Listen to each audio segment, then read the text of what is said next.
Have you ever hated somebody just so much that all you could do to stop your ears from steaming and your head from exploding was to rant about them to anybody that would listen? Well, if you haven't, then lucky you, because that is the everyday reality of the frequent vocal visitors of snark pages and gossip forums. Now, depending which corner of the internet you get sucked into, you'll either find yourself hearing the internet equivalents of that awful old lady hobbled through the aisles at the supermarket so slowly that it took me a whole extra minute to grab my eggs and go. Or maybe something more like, I hung out with my best friend Sarah last weekend and I would never tell her this, but she stank like rotten dog breath.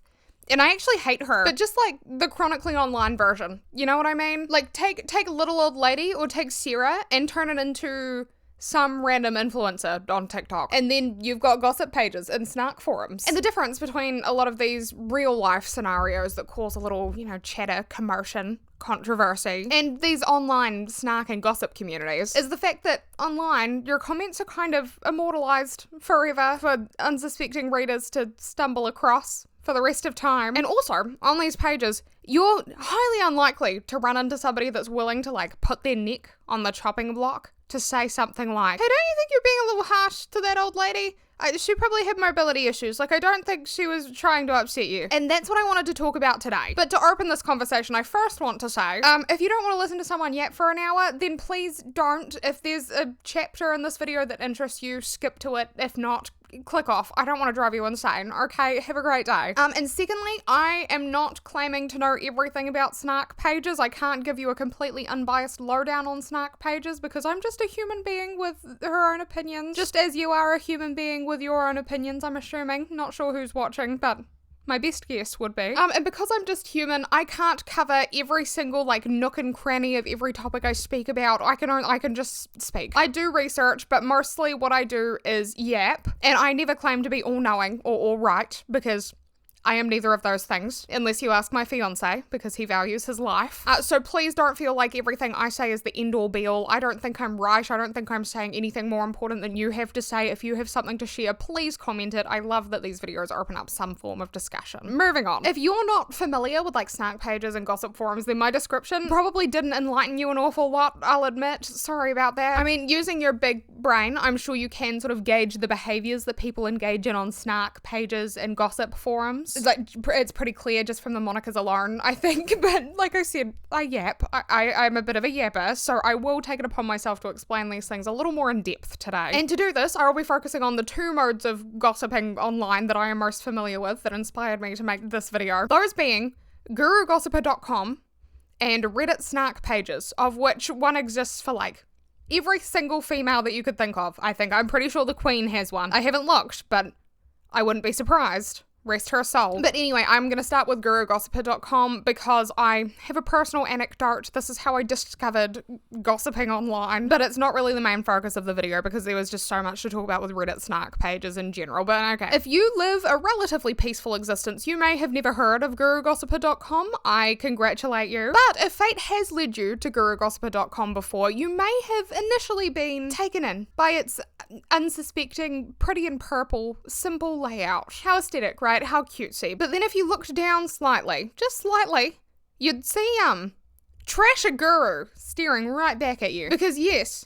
gurugossiper.com is a whole site dedicated to passionately shit-talking pretty much every mostly female creator under the sun. There are some men on there. And I mean, you could talk about shoes on here, but I don't know, it seems like that pond is a bit dry when you compare the 40 topics in the shoes forum category to the 2,448 in the Trash a Guru section. And listen, before I start complaining about gurugossiper.com, I want to give them credit where credit's due. They do have a rave about a guru section. They are encouraging some level of positivity. But the site is called gurugossiper.com. I'm assuming it doesn't attract people who are all sunshine and rainbows. So I just clicked on a random thread. I sort of wanted to gauge what the vibes were there. And the one that I clicked on, I don't know if everyone is like this, but it quickly divulged into negativity. Take this comment, for example. Someone wrote, "This is my big open plan living area." I was like, okay, fair enough it's London, but while I don't have a Fenty bag, Fendi bag. I'm not good with all these designer brands. I also don't have a box room as my closet and office. Also, given she has a PhD, she just doesn't come across as that intelligent. She's constantly saying, me and Alex. It's Alex and I. Or there's this one, if that one didn't really hit the mark for you, we have this one. It says, I really like in the Frau/Victoria. I think she's honest, genuine, and seems like an interesting and truly nice girl. I mostly follow her Instagram activities, such eye candy, but there's just something that bugs me a little. I could be completely wrong, but I think she lies about her height, which sounds silly because she's gorgeous regardless. I hope I'm wrong, but looking at the photos, I don't know. I don't really get why she would do it, so I'm on the fence about it. But what do you guys think? I know it's a frivolous topic, but I wanted to share it anyway. So, I mean, it's pretty obvious. It's pretty clear what people are here to do. They're here to, like, spill their guts and share their deepest, darkest thoughts with the non-judgmental folk of gurugossiper.com. They want to share, you know, things that they probably wouldn't comment on the actual creator's page for fear of being swarmed by the fans. Gurugossiper.com is a safe space to be a negative nosy Nancy, pretty much, is what I'm gathering. I will talk about the opposite perspective a little bit soon. But first, to really kick this whole party off with a bang, I want to bring some personal experience to the table. Stop groaning, it will be delicious, okay? Eat up. You don't have an option, I'm gonna make you. Picture this. Or, well, you probably don't have to picture it, I'll put a visual up somewhere, but imagine I am 14. Like 14 years old, Talia, still Talia, name hasn't changed. Little ginger girl. It also hasn't changed. Have I changed much? Yeah, 14, Talia, little ginger girl, aspiring YouTuber, and I was also desperate to move out of home because it had always sucked at home. I was ready to start my own life by the time I was like 12. Okay, so this little ginger girl, Talia, little Talia, we'll call her, she stumbles across a vlogger on YouTube named Bethany Lee. Now this girl is all of like 15, 16 years old, but she is living little Talia's dreams, okay? She's moved out of home, she's supporting herself on YouTube funds. That's pretty much it. So little Talia, she sees this YouTuber, this young YouTuber living on YouTube's dime, and she gets sucked in. Okay, she wants to know everything, and luckily Bethany Lee is a vlogger, so she pretty much did know everything. Vloggers get so personal sometimes with their camera. But little Talia was not just hungry, alright, she was starving. She wanted to know more than more. She wanted to know everything. And so she headed to Google, and she typed 2 fateful words into the search bar. She searched for Bethany Lee. And what do you think came up in the search results on Google for this relatively unknown, young YouTube vlogging girl? Do you think it was maybe like her birthday, you know, like her famous birthdays page? Perhaps it could have been her Instagram account? No. Well, those things probably did come up if she has them, but no, right near the top of the Google search results was Bethany's gurugossiper.com page. And to preface this, I have always prided myself on being a reasonably independent thinker. Like I do my own research and decide what I'm feeling and what I'm thinking about a particular topic. I don't really listen to other people. Well, that's bad. I do, whatever. But I guess I just never encountered a beast like gurugossiper.com before, because like before I even knew where I was or like what we were all doing there, I was hooked. I don't know why, but I cared about what these random people were saying. And they were so confident and so convinced that they were saying the right things that I was just like, okay, tell me more. You know, I admittedly at first I was confused because I was like, oh, we hate her? I kind of don't hate her. I thought she was alright, really. Like, why do we hate her? And then I read more. I read comments like, I just watched her get to know me video, and somehow she managed to give an insight into her life and interest without showing an ounce of personality. And I can't even with this girl. Her education is not important video. The clickbait was ridiculous, and her stupid fake accent. She doesn't even make an effort with her videos, just an over-edited thumbnail, but she always looks so scruffy with her flyaways everywhere. She's so desperate to sound mature, she's got hardly any qualifications, and she'll be skint in a few years. And the more I read, the more I thought, yes, we do hate her because she's young, she says and does dumb things, she has some interesting opinions, she might be putting on a fake accent, and she may have a bit of a rough home life.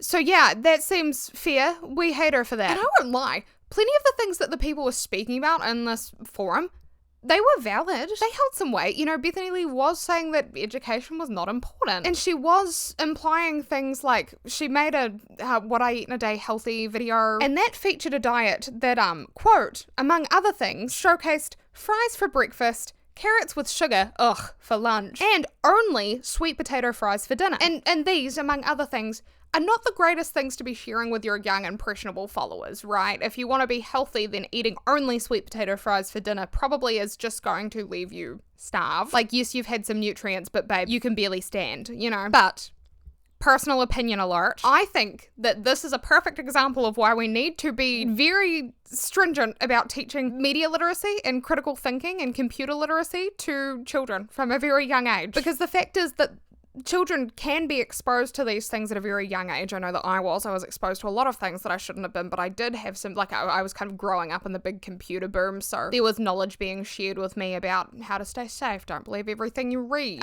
If you get a virus, at least remove it from the family PC, you know? Now I feel like that's kind of gone to the wayside a little bit, and the thing is, like, people are all dumb. Sometimes I'm dumb, sometimes you're dumb, sometimes. And although it may seem like it to people who don't know any better, like children, having a subscriber count over like 50,000 doesn't make you this like all-knowing, all-powerful being. And the thing is, if we're going to allow everyone, even 15-year-olds, to publish unfiltered vlogs and say whatever they want to say online, then we need to learn to detach from the things that they're showing us and telling us. Because, like, what do you know at 15, right? What do you know even at 30? We're all doing life for the first time, so we need to learn to, like, pick the good information out, or the information that we like out of things, and leave the rest of it. I don't think that's really the creator's job to make sure that it's like taking your kid to an Olivia Rodrigo concert now and being like, why didn't she sing All I Want Is Love That Lasts? Because you haven't been keeping up with what your kids are listening to. Like, she's not a Disney star anymore. She doesn't need to be catering to your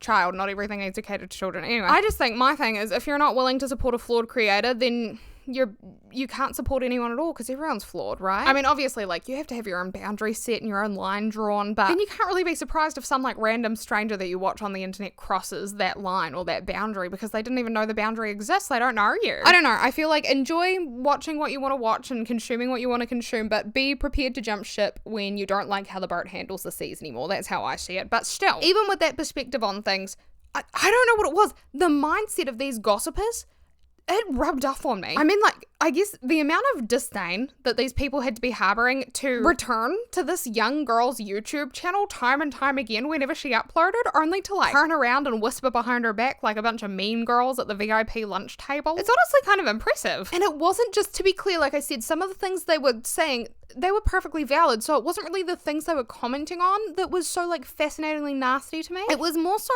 the attitude that they said it with, and also just the sheer dedication they had to pissing themselves off over and over again by revisiting Bethany Lee's channel when they didn't like her. Like, I didn't know that people did that. Because now, I mean, as an adult myself, which feels weird to say because I still feel like I'm small, but when I come across a young teen's channel, my instinct is to either take everything they say or do with a grain of salt, or to click straight off the channel, because I'm not their target demographic, most likely. And I definitely am not, because I'm not a young teenage girl, and I don't want to watch people crash and burn. Like, that's not fun for me. So I'm not even the non-target demographic that gets sucked in. I'm neither. But as a teenager who was in the right headspace to actually kind of relate to Bethany Lee and what she was thinking and doing and preaching, what do you think I did with all this newly discovered information? Do you think I brushed it off like it was nothing and thought, oh, people are so petty? No. For one, I think what I did was I probably internalized these random people's totally irrelevant opinions and pretended that they were relevant in my life, which I definitely didn't need to do. I didn't need these random angry people's influences in my life. And then, after I was done doing that, actually I think that's an ongoing process, once I started doing that, I went on to do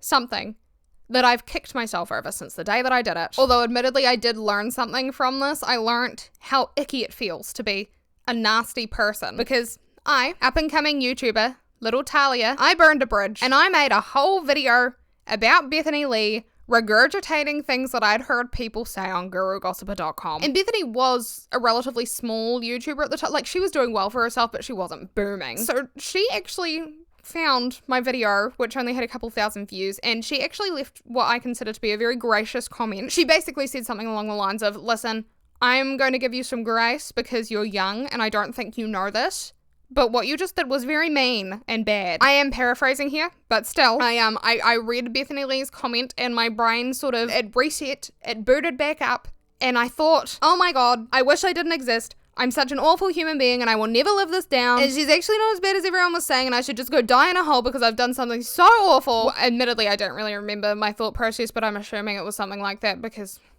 I was 14. And then I deleted the video. This remains one of the only pieces of lost Talia media. I didn't private it, I didn't unlist it, I deleted it from everything. And I am so glad, I count my lucky stars every time I think about this, that I got the chance to put that video down before it even really had a chance at life, because it didn't deserve life. And I also count my lucky stars that I even had that experience and that interaction, because it gave me the sympathetic viewpoint that I kind of hold now that I don't know if I would have developed otherwise, or maybe it would have taken me longer to develop. It was just a healthy reminder that people on the internet are real people with feelings, and also that your brain should not be the hub for everything that you read online. But despite my change of heart and my lessons learned, I can't help but admit it, I found the site quite addicting, okay? I did. And even more so, maybe once I found out how sort of bad the site was. I don't know, like, because I had an emotional attachment to it at that point. I was like, this is a wrong thing to do. And so I was just like, show me more. And so I continued to visit Bethany Lee's Guru Gossiper page. I was a creepy little sneaky little fly on the wall. And to be honest, I was kind of judging the gossipers more than I was judging Bethany at that point. I was just like fascinated by how mean and upset they were. But like I couldn't get enough. I had the page bookmarked on Google and everything for easy access because I wanted to keep up with what people were saying. And so now to this day, I can't think of the name Bethany Lee without thinking about gurugossiper.com and all the like shit that I've heard people say about her. It haunts me. My viewing experience of Bethany Lee from that day on was all but ruined, and I don't think I knew it at that point, but my viewing experience in general of everything kind of got murked from that point on, because I couldn't mindlessly enjoy content anymore, because of course, like, I was on Bethany Lee's Guru Gossiper page daily, so I just happened to peruse the site a little bit, and I was flabbergasted to find that like give me a name and I can find them on gurugossiper.com. I swear to you, especially if they're a girl, if they do like makeup, if they're an influencer, there are just threads upon threads of people like ranting and raving about what influencers are choosing to do with their lives and what they said and what they ate for breakfast yesterday. But for some reason, these people never stop to like share their credentials about what gives them the right to judge another human being so harshly and so cruelly, and to like critique them for every single step they make in their lives. I'm not sure why they're entitled to do that, but genuinely, like, just scrolling down, they have a YouTube personalities non-guru section. I scrolled down the first page. Brooklyn and Bailey, Cutie Pie Matsia, Connor Franta, Emma Blackery, Sophia Nygaard, and Thatcher Joe. Who has shit to talk about Thatcher Joe? What does he even do? Roofs. He thatches roofs. And then like the Trasher Guru page, I mean, aside from names like Pretty Pastel Please and Manny MUA, I have no idea who these people are, but gosh, there's a few of them. Like thousands of names I've never even heard before. They're on here. They're getting ripped into by the resident gossipers of gurugossiper.com. And as far as Reddit goes, I mean, this whole video was honestly kind of inspired by Hayley Pham's snark subreddit. Like, I was researching for my last video about Hayley Pham and Ryan Trahan, and I found this page, and I realized for the second time in my life, or maybe the third or fourth or fifth or 100th, how absolutely asinine some of the things these snarkers discuss feels. I will return to Hayley's subreddit later when it is more relevant, but another quick fun personal anecdote.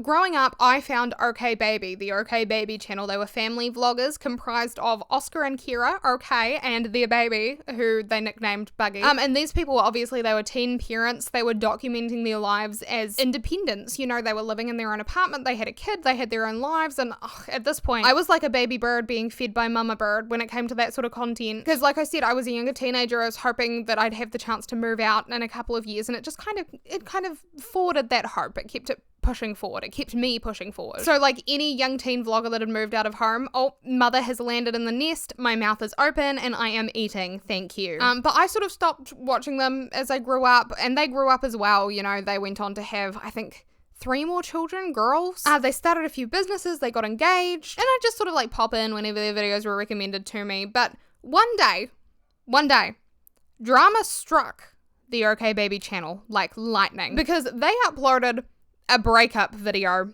and it went super mega viral because it was just a bit awful. The video featured a totally destroyed Oscar, who was the dumpy, and a sort of disconcertingly happy-go-lucky Kira, who was of course the dumper. Someone had to do it. Viewers were thinking like, these people's lives are changing dramatically, their whole family is going to be split and shaken up, and Kira doesn't seem concerned. Like, people were like, why is she not bothered? Me personally, I thought like, well, she clearly checked out emotionally from the relationship a long time ago. That tends to happen, I think, with breakups, is one person is already pretty much over it by the time they pull the plug. And I kind of thought, hopefully they're going to be better off now. And I left it there. But the story was not over. We hadn't seen the last of things yet. Okay, so basically, long story short, Kira had a best friend who was also a nanny for the OK babies, and her name was Hannah. And Hannah was married to a named Preston. I'll let you try to figure out what I was trying to say there. Preston was not as involved with the family of OK Baby as Hannah was, but he was still like relatively close to them. But it turns out he was actually closer to Kira than anybody could have ever anticipated, including Oscar and Hannah, because shortly after Kira broke up with Oscar, she married Preston, and they must have consummated their relationship at some point, because that's where babies come from, and they now have a baby. So yeah, the internet got real up in arms about Kira's behaviour. Nobody likes a cheater, right? And Oscar seems like a pretty stand-up bloke, decent guy, so it was pretty easy to like dogpile on Kira. To be clear, she's never admitted to cheating, but she definitely has done some suspicious things, I can say that for sure. And people did not like what she seemingly did, which I'd say honestly is fine. I think that's a pretty reasonable reaction to have. And so I learned about all of this. I thought, well, that's a bit of a dog thing to do. And I moved on, right, with my life. And it's been about 3 years since all of this went down. I still check in on Oscar every now and again because I like him fine. Kira, I don't really care about. I don't watch her. But recently, I discovered a community of people who similarly are not fans of Kira, but have found themselves in this prison of being forced to watch all her new videos and keep up with her Instagram posts and her live streams. Like, they're handcuffed to the wall and they can't get away. And Kira, please let me out. No, you'll never leave. That's what you'd think was happening anyway. But these are the people that breathe life into the Kira Renee Subvertsum subreddit. And this is certainly an interesting place to scroll through, I'll say. I guess maybe because of my previous interest in OK Baby, or because I was looking at similar things. I don't know, but somehow the snark subreddit was recommended to me. And similarly to my experience on Bethany Lee's gurugossiper.com page, I was hooked from the jump. I don't know what they put in these things, but I was scrolling and scrolling. Because I mean, like, there are mutuals of Oscar and Kira on that page, anonymously, like, commenting. It boasts what I'm assuming are fully grown adults making posts that say things like, Oscar posted his second video of the 30 days of posting. I have 2 questions. Is K-Rock going to post today? And the second one, is her video going to be a golfing vlog since Oscar and Addie played tennis in their video? I think she should take notes from Oscar and get some video ideas, because we all know she can't come out with a decent, entertaining video. But again, I don't think she's smart to do that. And someone else said, just popping in here to say, Krusty uploaded her latest video almost 10 hours ago and it has less than 10k views. That's insanity to me. Laugh, laugh, laugh. And it feels so good to say. And it also has people who proclaim from the rooftops, they shout it, that they do not like Kira, and yet they post clips of her videos, which demonstrates to me that they do still tolerate Kira enough to watch the entirety of some of her recent uploads. So, interesting. But this all captivated me so much because somehow it seemed like reading all of these threads in her subreddit was actually a better way to catch up with Kira's life than, you know, like consuming content that she has posted herself, which I suppose you could say could be the point. Like, people don't want you to go to her channel or her page and give her money, so they post all on the subreddit, but then they have to keep up with her page and give her money. I know there's places you can watch YouTube where creators don't get the revenue and whatever, but I don't know, it just hit me while I was like perusing through this subreddit that the people whose like thoughts and feelings and anecdotes that I was reading, they were so invested in the lives of Kira and Preston to the point where it honestly felt at sometimes like they knew Kira and Preston better than they knew themselves. And like, for people who don't like Kira, they seem to be hell-bent on keeping her name fresh in everybody's minds. And not too dissimilar from Bethany Lee's thread, again, not everything they were saying was uncalled for or not valid. It's not like people are only talking about things that are unimportant. Like, a lot of people are concerned that Kira might be pregnant again very soon after her last pregnancy, and she was told about 3 or 4 pregnancies ago that if she keeps having C-sections, she's going to put herself in danger. And I mean, to me, that feels like a slightly more productive thing to be talking about. I don't know if we need everybody to be speculating, oh, I think she's pregnant, I don't know. But I do understand, because like, somebody might learn from these comments, or they might check themselves because of it, be like, oh, you know, I did want another child, but it's not going to be safe for me, and I'd rather be here for the children I already have. You know, that might be something that it sparks some thought in people. But threads like, so Peastain, the perfect husband, did not post anything on Instagram for his perfect wife he loves so much on Mother's Day? Troubles in Paradise? Those posts leave me wondering, who cares? It just feels like such a strange dichotomy, right, for people to claim that they hate this person, to the pettiest, like, most primary school bully silly level possible, because they resort to like, you know, name calling, saying that people look like poor and stinky, and yet they seem to care so much about what this person that they're talking about is like doing and saying and wearing and eating and so on. Like, they keep up with every single move they make. It's just interesting. I don't know. And you could argue that creators like Kira, they've like earned the level of vitriol they're receiving because, oh, they're a bad person or they've done bad things. I mean, snark pages exist for like, they exist for content creators and artists and politicians. Everybody has a snark page, and you get a snark page, and you get a snark page. Well, I think it's more common for girls to have them. Like Tara Yummy, for example, I have no idea who Tara Yummy is, but I came across a subreddit dedicated to snarking on her, and I was drawn in because of this thread. It was entitled, "Why are you guys so jealous of Tara Yummy?" And I thought, oh, how inflammatory. So I clicked, and people are responding in here saying things like, yes, I am so jealous of an annoying alcoholic pick-me that surrounds herself with problematic and misogynistic men.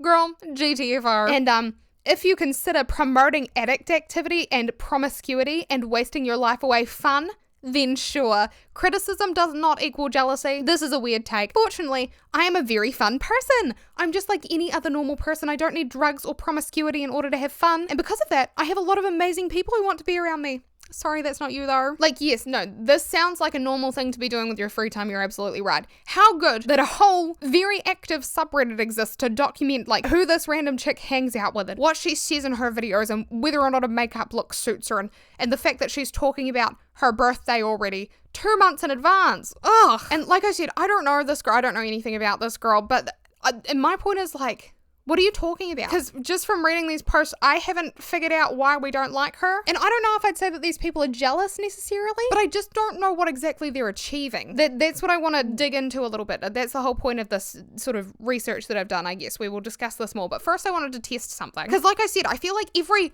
girl has a snark subreddit dedicated to her, right? But I don't know so much about the men. And so I looked up Bruno Mars snark. Don't ask me why I thought of Bruno Mars as my first option. Recently I heard something about people theorizing that he was like millions and millions of dollars in debt to this venue that he was doing residency at in Las Vegas, amongst some other things. And so I thought, maybe that sounds like something a snark page would be birthed from, but no.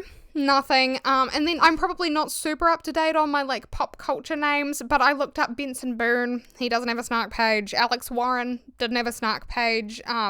Even David Dobrik, I couldn't find a snark page. I don't know if I'm just not searching the right things, because some snark pages are not just titled like David Dobrik snark, they'll be like some inside joke or reference that I don't know. But I guess like Timothy Chalamet, he does have a snark page, but the thing is that it only exists because he dared to become entwined with Kylie Jenner, which has just torn his poor fans up inside. They don't know what to do with themselves, so they had to turn to Reddit so that they could talk shit about Kylie Jenner. So Timothy Chalamet has a snark page, but it revolves around girls, which I thought was weird. And then Prince Harry's snark subreddit I found was entitled Saint Meghan Markle. I searched for Justin Bieber snark and it came up with Hailey Baldwin snark. Like, is that what I searched for? No, Google, pull yourself together. Come on now. I was hard pressed trying to find a snark page for a male. I don't know if I wasn't searching the right names, but like I couldn't find James Charles. I couldn't find Jeffree Star. Finally, I found a Cody Co snark page and a Shane Dawson snark page, both of which are incredibly inactive. But then I looked at the Colleen Ballinger snark page to like complete my research. Very scientific this is. And that one is still going strong. There's posts like daily. So I'm not making any sort of commentary here like this person did worse than this person or nothing like that. All I'm trying to say is it seems like expressly snark pages tend to center around women, especially the ones that people continuously return to. And why?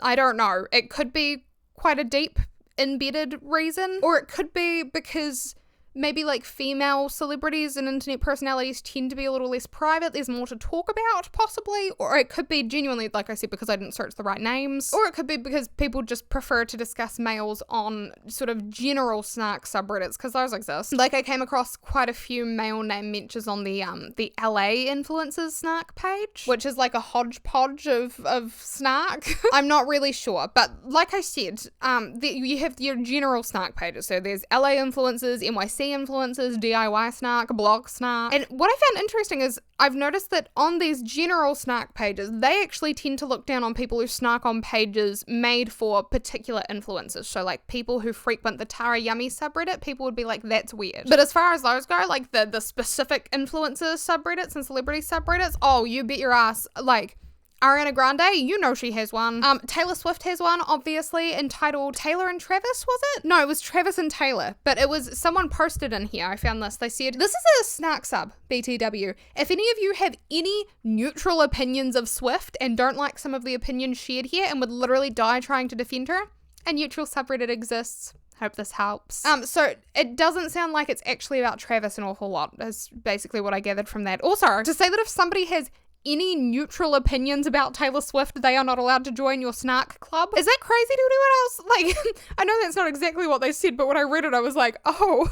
But then Dua Lipa, I found that she had a private snark page on Reddit, whatever that means. Hailey Pham, like I mentioned earlier, she has one. I found one for Tara Yummy. Some people called Alicia Marie, Remy, and Regan from TikTok, Regan777 or something. I don't know. I didn't know these people. I couldn't find names that I was familiar with, really, like Michaela Noguera and Emma Chamberlain. I looked for them. But it seems like similarly to males, they were kind of being lumped in and spoken about in the general snark pages. But these, the specific influencers subreddits I found, they often feature a freeze frame of their subject, making an unfortunate facial expression, you know, use that one if you make one for me. And they divulge from like the first scroll onwards just into like intense gossip and speculation. But what I found interesting, right, is I mean, there's no rhyme or reason for these influencers and celebrities. They all have different lives, different personalities, different appearances, different everything, relationship status. It doesn't matter. And on the most basic level, they are all just human beings, right? Unless you're in the boat of like,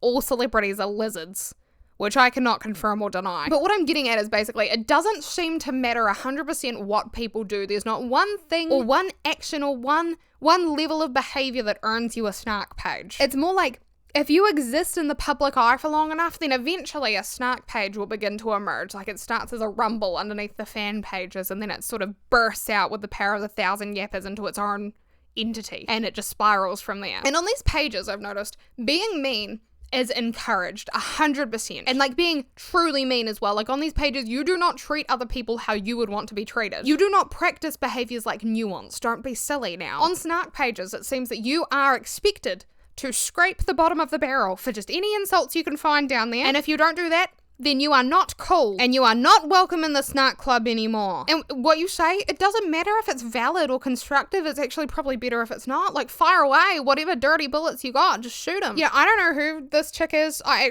have no idea who this chick is, but there's this thread I found on the NYC Influencer Snark subreddit. It's entitled, "She Looks Embalmed." And I still, like I said, I don't know who this chick is. That didn't help. I still don't know. And then people followed up with, "Her and her man lead the most depressing life I've ever seen.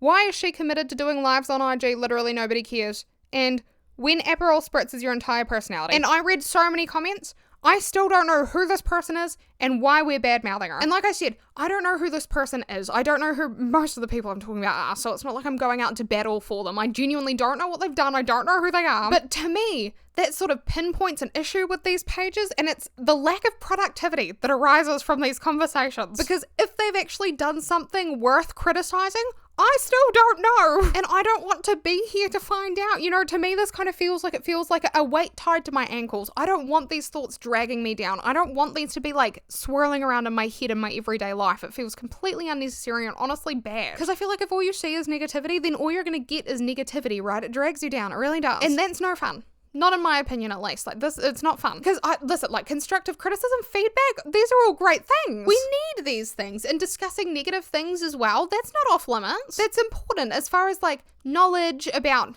world events and growing as a person and being a decent human being goes. It's important to discuss these things, yes. But like, discuss these things or like bring attention to these things. That's different. The people on these snark pages absolutely know no limits. I'm not saying everyone. I don't mean to lump everyone into one big category, but you know the people I'm talking about if you know anything about these pages. Like, they will comment on anything. It doesn't matter how meaningless it is, but they will under no circumstances ever dare to utter a positive word. Like, if an internet personality sneezed and shat themselves on camera at the same time, I have no doubt in my mind that a thread would be created for the sole purpose of making fun of them. All the comments will be on and on about like, how incompetent do you have to be to do something like that? And I bet nobody would mention, actually, we should commend them for their impeccable multitasking ability.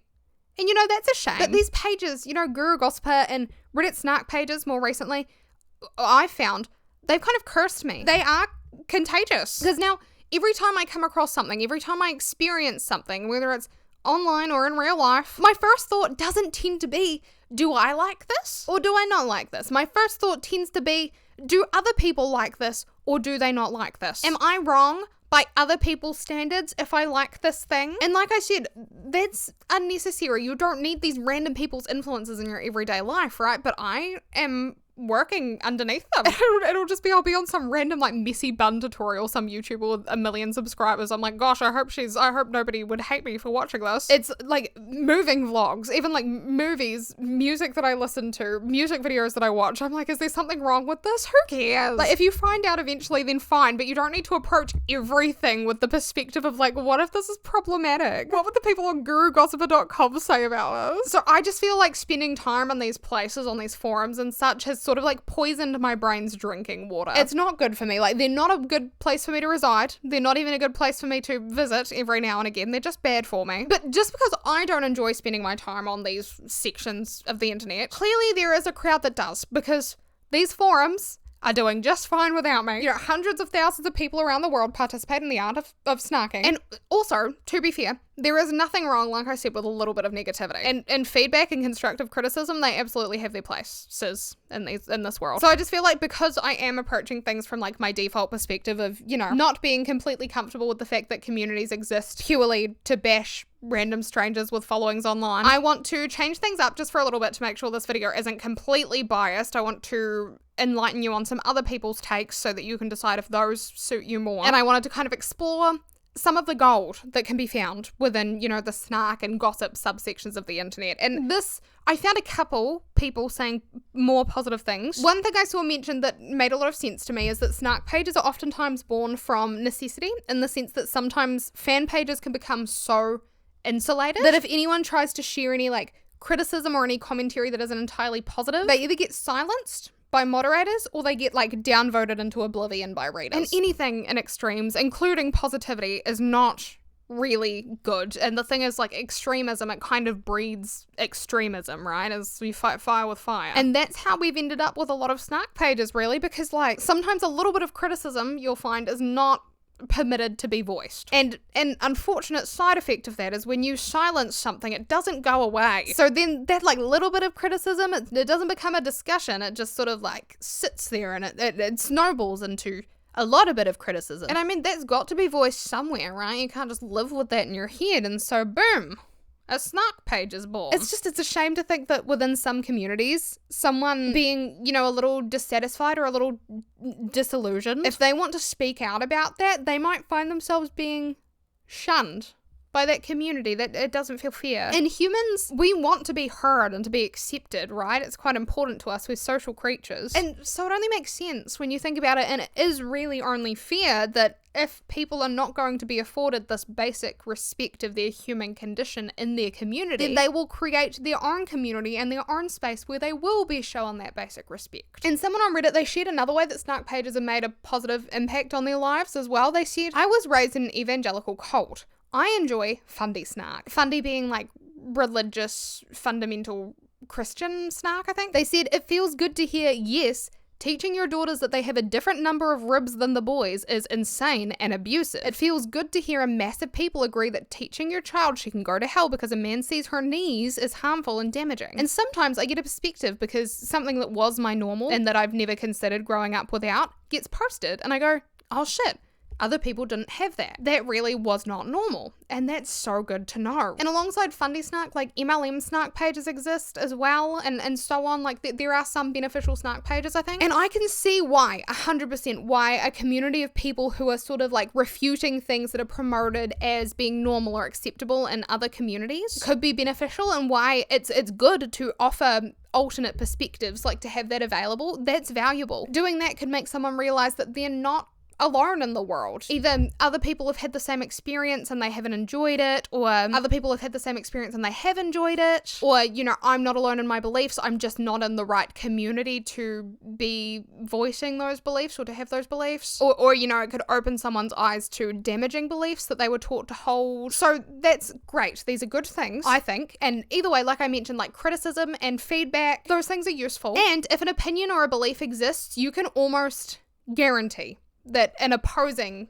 opinion or belief exists as well. That's natural. It's perfectly okay to discuss that, and it's actually really great in the long run, I think, if we do talk about different angles of things and the fact that different people believe different things. Stuff like that, I feel like there's room for that conversation everywhere. And someone else wrote, the only one I ever really visit is the craft snark sub. That one seems to serve a useful purpose of warning people away from certain vendors and designers, people who engage in shady business practices, sell low quality products, or have been spreading hate online. And again, I'd be lying if I said that I didn't see value in that. Reviews, like criticism, they are also beneficial and absolutely okay, you know what I mean? And also on snark pages, even influencer snark pages, you'll probably come across some people pointing out bad practices the influencer follows, like not disclosing sponsorships. Or they might point out when an influencer says or does something mind-blowingly unacceptable. And you may find other people sort of describing how the routines of influencers or the lives that they portray themselves as having are not entirely realistic. In other words, I guess sort of like a bit of de-influencing goes on these pages to an extent, although some of it, I don't know, like de-influencing can happen to an extent, but when you start to follow the creator just to bash them, at that point, I mean, they're still influencing you, right? So that's not really de-influencing, but it depends. There's a variety of people on these pages. It's not all people not everyone is the same. There's good and bad in everything, right? But I think for me, just when it comes down to it, right, even though these things are good things, I feel like maybe they should be in a different category to snark. In the end, the meaning of snark, according to the Dictionary of Cambridge, is where I found this definition. It is critical comments that are made in order to hurt someone's feelings, right? And the meaning of gossip is conversation or reports about other people's private lives that might be unkind, disapproving, or not true. So it's fair if you think, you know, that I'm disregarding the positives that come from these threads. I understand that, but I just don't think that snark pages and gossip pages, I don't know if they're usually intended to be filled with like meaningful commentary, you know? I think possibly at the dawn of their creation, they can be created for good purposes with good intentions in mind, but it's just inevitably they end up being the first 4 letters of the word meaningful. They just end up being mean. And to me, the thing is, it just gets to the point where you can't even justify the things that are being said in there by saying like, oh, but this person they're talking about is problematic or they're cringy, right? So it's okay. Because sure, they might be those things, absolutely. But these gossipers and snarkers that are like ripping into the influencers' lives like they're trying to get the last bit of meat off of a pork rib, they're mean, a lot of them. They're mean. So does that really make them any better? Does that give them a leg to stand on when they're criticizing these people? To me, that's a bit of a moral conundrum, I guess. Because these communities, like I said, even if they began with good intentions, and I have no doubt that many of them did, they almost always spiral into people making just like the most surface level observations alongside, weird dichotomy, but alongside like the deepest, nastiest comments about the subject of the page. And those things are damaging in their own right. For one, with like the meaningless stuff, I don't know, people will spin totally normal things into sounding abnormal and into being a problem, which at that point, I think you've got to realize that you're not just addressing the influencer that you're speaking about and trying to like dive bomb. You're addressing everybody. When you're commenting on like things that are just a part of the human condition, what you're saying applies everywhere. And I just feel like it's a shame that someone might come away from a snark page feeling insecure about something like the way they speak or the way they look, and almost feeling like they've been sort of like vicariously bullied, if you know what I mean. Like, I don't know, imagine me going to a Life with Max snark subreddit and someone's commented, oh, I just hate her ugly, hideous ginger hair. Ginger hair is so ugly and disgusting and she should dye it if she wants to look pretty. That's so ugly. It makes me want to barf, you know? And like if I was younger or more, you know, lacking in self-esteem like I used to be, and I came across that would live in my head rent-free, even if I didn't know the people they were talking about or even if I didn't know who these people were. It would affect me. I'd be like, oh, people don't like my hair color. It makes them sick. Or my forehead. Like, I have a pretty sizable forehead, a bit of an unfortunate hairline. You can't tell all the time, but she's the main character. And people love to make fun of people with those features on snark pages. Like, Kira Severtson's snark page. Oh, you best believe. Forehead. They literally call her forehead. They talk about her hairline being halfway down her head. And again, if I was lower in self-esteem, because this is already something I don't like about myself, right? I'd be hurt.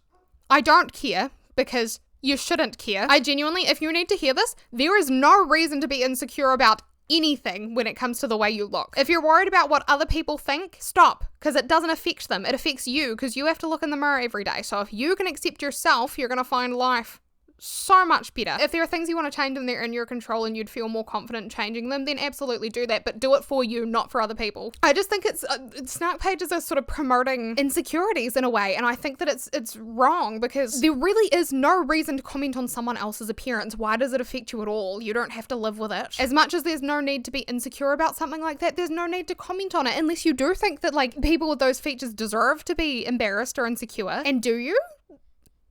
I don't get that if you do. But for an example of this, I came across this discussion about Regan from TikTok's snark page, and I have no idea who that is. But they phrased it in a way that made me think of Jared from Subway. For better or for worse, I'm not sure. But eventually I found Regan, her actual, like, snark page, and people were sharing things like this. They were saying, her chin scares me, and she has weird granny-shaped legs. And these people are obviously saying these things with no forethought that possibly somebody with similar features who is not the person they're attempting to insult might be hurt by those comments. If you have a chin like Regan does, that's okay.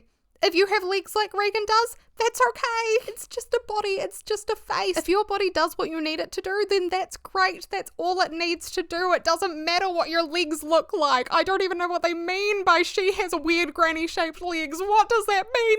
They're just legs. It just confuses me so much. Like, isn't this what we wanted to avoid? Isn't this what we hated, like, the media and magazines and stuff for doing? Pointing out flaws in celebrities that are perfectly normal? Like, I don't know. Why are we doing this? Anyway, back to the comment that I stumbled across, the original one that introduced me to Regan from TikTok. The poster wrote that they'd visited the snark subreddit, and they left with the takeaway that, quote, these people are posting that she's drinking too much at a music festival. For context, she's a 21-year-old girl. Like, what is the issue with that? And then a response clarified, get this, the influencer they're talking about killed her cat. To which the original poster wrote, they said, so talk about the actual issue. And they have a point. No, like, obviously neglecting an animal is deplorable. It's not good behaviour. It should never be acceptable or encouraged. It's heartbreaking. It's wrong. It should be spoken out against. But then why are we talking about her chin and her legs? Like, they're relevant. They're not. Some things are important to speak about. Some things should be kept as thoughts. Even if you don't like a person. If I don't like a person, I avoid them. I don't go out of my way to tell them their forehead looks like the moon. At some point, right, you just start beating a dead horse, which I'm thinking now is possibly a bad phrase to use given the context. But the thing is, like, you kind of have to start expanding your commentary on the events that have unfolded, including this person. You kind of have to expand them into snark if you want to keep up the chatter around the subject, right? Because at some point, speaking about the fact that Regan777 allegedly, I don't know who this girl is, killed her cat, at some point that gets a bit dry. At that point, I'd say you'd be better off just dropping it, ignoring her, letting her fade into obscurity. But others, I suppose, would rather keep up the conversation, even if it's got nothing to do with the actual serious matter at hand. I don't know. It's nitpicky. Like someone else wrote in response, they said it's called nitpicking. A celebrity or an influencer could do something that's not an actual issue, but because these snark pages don't like this person, everything they do is now demonized or twisted or used in a way to cruelly comment on their looks and mental health and so on without backlash. And another person shared, that's why I left every snark sub I ever visited. You have an influencer who did something vile or potentially criminal, but the snark sub only talks about their weight or lip fillers or something. And while some of these subreddits, they do have moderators who sort of at least try to keep things in line and make a genuine attempt to keep things civil and peaceful, at the very least by disallowing behaviours like name-calling and body shaming and things that we shouldn't really be participating in general. There are others that don't seem to give two hoots about what's being shared on the sub, whether it's harmful or damaging to anyone or not. Like, for example, I found this thing about Ariana Grande's snark page. Basically, the users on this page would not tolerate someone who was, like, pushing back against the out-of-control rhetoric that Ariana Grande's body is disgusting and unlovable. And I mean, the thing is, like, why? Why do you think that that's something that needs to be shared? It's one thing to say I'm a little concerned, I'm worried that she might be unhealthy. It's another thing to say that's feral and gross, and how could anyone love someone that looks like that? Like, how is writing that or hearing that truly helping anybody in this world. I think the issue is that to a large extent, the people on these pages, they're very open to gossip, but they're absolutely against discussion. They don't want to hear it, right? Like, lies can spread like weeds in these subreddits because nobody can contest what's being said. And honestly, if you don't like this person, right, and someone comes out with more evidence that you shouldn't like the person, then I mean, you're not going to be any the wiser. And the moderators, even if they know it's a lie, oftentimes they don't care and nothing will be done about it. Similarly, misquotes are welcomed as long as they promote the idea that the subject that you're talking about is like rude or stupid or bad. And then like, if you had a dream that you met your subject down on the street and they spat in your direction, kicked a puppy right in front of you, then you're welcome to leave out the fact that that was a dream because we hate this person, you know? So say whatever you want. And all the while, the actual important message, the meaningful message, it gets lost in translation. Is it fair for other people to have a platform on which they can call out celebrities and influencers for doing things that are problematic or even exhibiting potentially criminal behaviour? Absolutely. But the thing is, like I said, these subreddits and these gossip forums, they're not usually very productive. They kind of stop serving a need at some point and they just start being a breeding ground for like cruelty. And when it comes down to it, honestly, they're not something that can be excused away as just being, oh, just a bit of fun or just a bit of banter. Because they're not really. They can very easily become problematic themselves. Like, for one, sometimes they actually get way too involved. They go deep into places that nobody asked them to go. Like, they'll look into people's records and sure, like, if they're accessible to the public, then whatever, but what was the need? Or they'll speculate about miscarriages being fake, or they'll discuss deaths in the family. Like, that has nothing to do with you. I think that's pretty far off the table as far as I'm concerned. Like, keep it between friends or whatever. We don't need this all over the internet. We don't need, it's just the last thing you need, right? And for two, like I said, there's no discussion, there's no nuance, there's no greater picture being shared. It's not like, snarking is not like, say, your average video essay. In a video essay, you might expect that the person would comment on events, right, that happened involving this person, but they'd also possibly speak about, you know, the real world implications of these things, the psychology behind the events,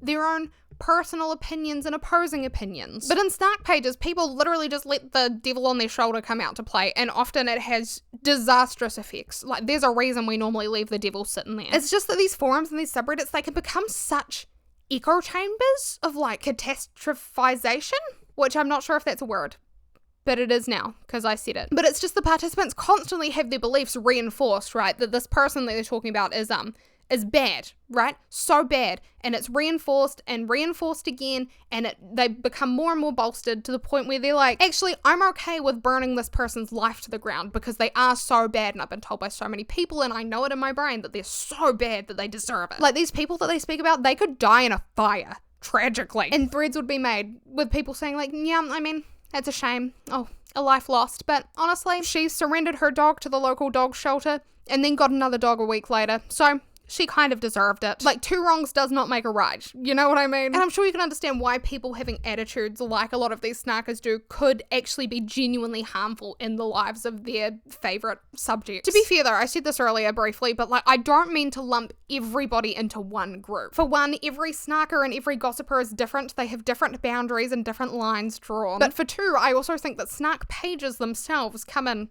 a couple of different forms. Like, there are multiple variations of snark pages. They can definitely like merge from one type to another, but there are differences. Differences exist. And for your viewing and listening pleasure, I have donned 3 types of snark pages that I found with nicknames using alliteration to lay them out. We have the fans, the frenemies, and the very scary ones. That last name might need a bit of workshopping, admittedly. Maybe frenetic would work better. I don't know. That one's a question mark. But either way, the fans. These are the subsection of people who we kind of spoke about were chased out of their fandom community because they weren't permitted to make jokes or voice complaints or ask questions there without the fear of rejection or ejection from the community. So they don't really hate what they're commenting on so much. They just wanted more freedom to discuss things and say what they wanted to say. This, I wouldn't even really call a snark page. To be fair, I'd call it more of like a casual fan page, or generally like a more neutral page. These can be very harmless, honestly. They can be filled with banter, speculation, especially if it's like a a TV show or something that the page is about, and maybe some benign gossip. Like, they're nothing crazy. These pages only evolve to become crazy, I think, once they sort of become the spitting image of the fan pages that they were initially shunned from. When they sort of start to silence any whisper of like a differing opinion, right? That's when I think that communities like this progress to the next step. The next step being the frenemies. Now, the frenemies are the subsection of people who keep up with every single little move that their subject makes. If their subject moves their bed from one side of the room to the other side of the room, they will make a thread about it. Why did they move their bed? And they may show concern for their subject on the odd occasion. Like, I hope they're okay. I'm a little bit worried about this behaviour. But they are also incredibly vocal about how much they hate their subject's guts. So much they hate them. Oh, they could burn in a fire. Oh, it's interesting. They almost have like shrines dedicated to their subject. Like they know how they normally cross their legs. They know that one of their eyes is bigger than the other one. And they also know that in an interview 9 years ago, they said that they liked the colour blue more than they liked the colour pink. But then they released an album recently and the album had a pink cover. So that's a bit contradictory, isn't it? I think this post sums up this subsection reasonably well. It reads, I just watched like 5 minutes of Tara's A Chaotic 72 Hours in My Life. And this woman is already talking about her birthday in July. Ma'am, it's May. Chill. She's so annoying, it's not even funny. I swear her life runs on drugs and delusion. And the fact that she still hasn't unpacked her Coachella bag, I know that thing smells rancid. She was on her period during that trip too. Be so serious. That bag is a biohazard now. Throw it away. LMAO. So like, I don't know what was said in this chick's video, obviously, but I read it and I was like, okay, so you keep up with her videos because you watched her most recent one. You know that she went to Coachella. You know that she was on her period there. And you know that she hasn't unpacked her bag yet. I don't know these things about some of my best friends, but yet this person finds this girl they're talking about so incredibly annoying. I don't know. I find the frenemies a bit confusing, I'm not gonna lie. I think they're like essentially obsessive cyberbullies. They're like, you know that one kid in primary school that had a crush on you, so they like throw sticks at your head and they call you ugly, but they actually liked you, and that's why they were doing it? That I feel like represents them a little bit. Like I think it's fair to assume that these people, these frenemies, were fans of their subject at some point, or even that they are still fans, but that they're so like blinded by the hate that they've developed for this person, or the hate that the internet has for this person. Maybe this person has done something wrong and they're like, oh, now I can't like you anymore, that's so annoying. And now they're so mad at themselves for liking this creator, or they still like the creator but they know they can't because other people don't like them, or because they've done something bad, and so that they like take their emotions out on the creator by being really involved in the creator's life still. So by still being I don't know. Then we have the freaky ones. I'm still working on the name there, but these are the ones whose chronically online behavior actually starts seeping into the real world. Like, it can cause some real, seriously detrimental damage in the lives of the influencers and maybe celebrities that they focus on. As an imaginary example, which I'm sure something similar has happened before, but instead of say maybe they don't like this family vlogging channel, maybe they think family vlogging is not good because it's exploiting the children. Parents should be focusing on themselves, not their kids. And that's a fair issue to have, right? Like those family vlog channels that are like, oh, our daughter going in for surgery today and stuff like that, like unnecessary. If you want to talk about this, maybe make a video entitled 10 things I wish I knew when my daughter went in for surgery, and talk about yourself and not her experience, right? So that's a fair issue, but then maybe instead of focusing on that issue, a snarker might take a screenshot from like the middle of one of these parents' vlogs. They might zoom in on one of the children and they might say something like, does this kid look a little tiny bit skinnier than she did yesterday to you as well? Are these people even feeding their children? We need to call CPS. And they kind of create a problem, right? So it's like, okay, there was a problem here. Now you're just creating more problems, and you're also inciting people to possibly like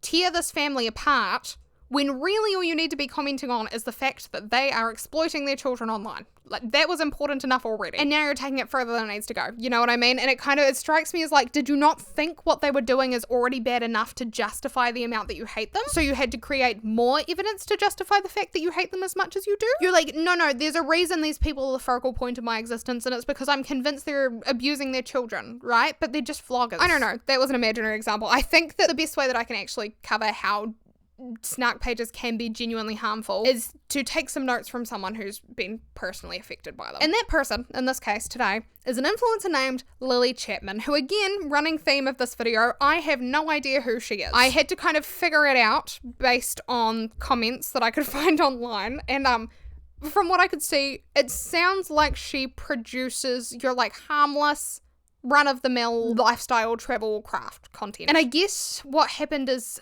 maybe a collective of people found her personality and her content off-putting for whatever reason.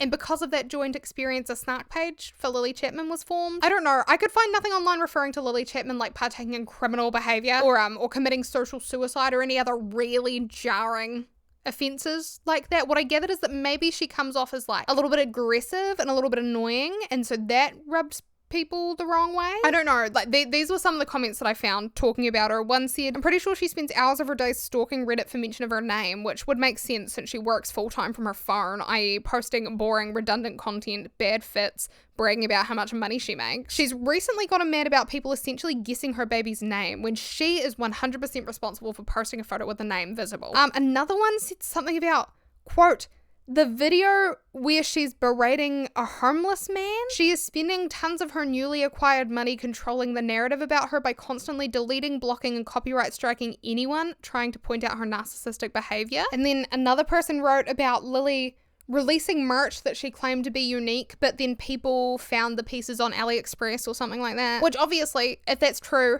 that's not great business practice, like not something that should be done. But I couldn't really find anything like insane, you know what I mean? Because the way Lily described her experience having a snark page, it really affected her life. Like these people were reaching out to her family, will speak about it. I couldn't find anything that was like, whoa, that this sort of level of outrage is justified, you know? But like I already mentioned, important things can get lost in translation on snark pages. But the thing is, just based on comments, like based on the comments that I read, and this is why I say that they're not very productive pages, if she did something worse, I don't know. Because Lily sounds like she could be a pretty typical human being with, you know, the standard likable and dislikable traits. Everyone's got them. And, you know, she could have made a few questionable decisions. Or she could be quite literally the spawn of Satan. Those are the two options. Like, the way they speak about her, she hasn't really done anything crazy, but she's also totally evil. It's so weird. So I'm not sure entirely what kicked all of this off. But oh my goodness, did things kick off? I am about to dive into Lily's side of the story, so before I do that, I want to tell you a Redditor's side of the story. I wanted to touch on the two sides here because obviously people on either side of snark pages are going to have a very different experience. What's interesting to me is that we'll get into this, but Lily did seem to showcase a little bit more empathy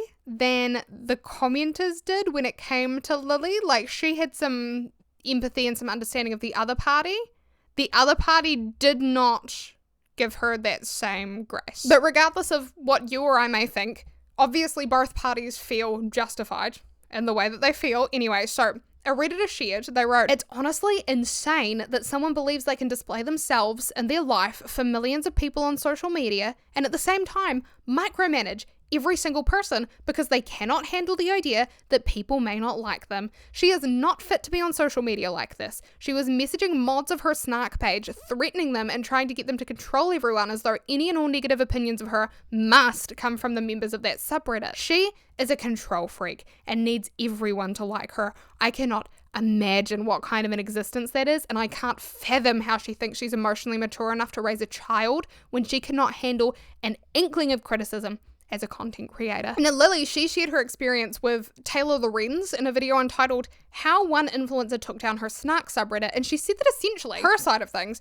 her life was being ruined by these snark pages, right? Like, these people were taking drastic measures to make Lily's life a living hell, and they felt validated in doing that, and they derived pleasure from doing that. So Lily kind of spoke about how her innocent content creation journey led to her being stalked and harassed by what were primarily Reddit users. And she began to realize basically that like negative comments on her TikTok and her posts elsewhere would directly correlate with information and thoughts being shared on her snark subreddit that had been created for her. And to be fair, she showed an astute knowledge of like exactly what sentiments were being shared about her on these pages. She definitely was reading the pages, right? I'll insert some of her explanations here though. I feel like it's just better to hear from her and hear her talk for herself. So my snark subreddit will say that I berated a homeless man, that I sent a mob after a creator who was simply holding me accountable, that I lie to my audience, that I am a pathological liar, a narcissist, and a slew of other untrue things.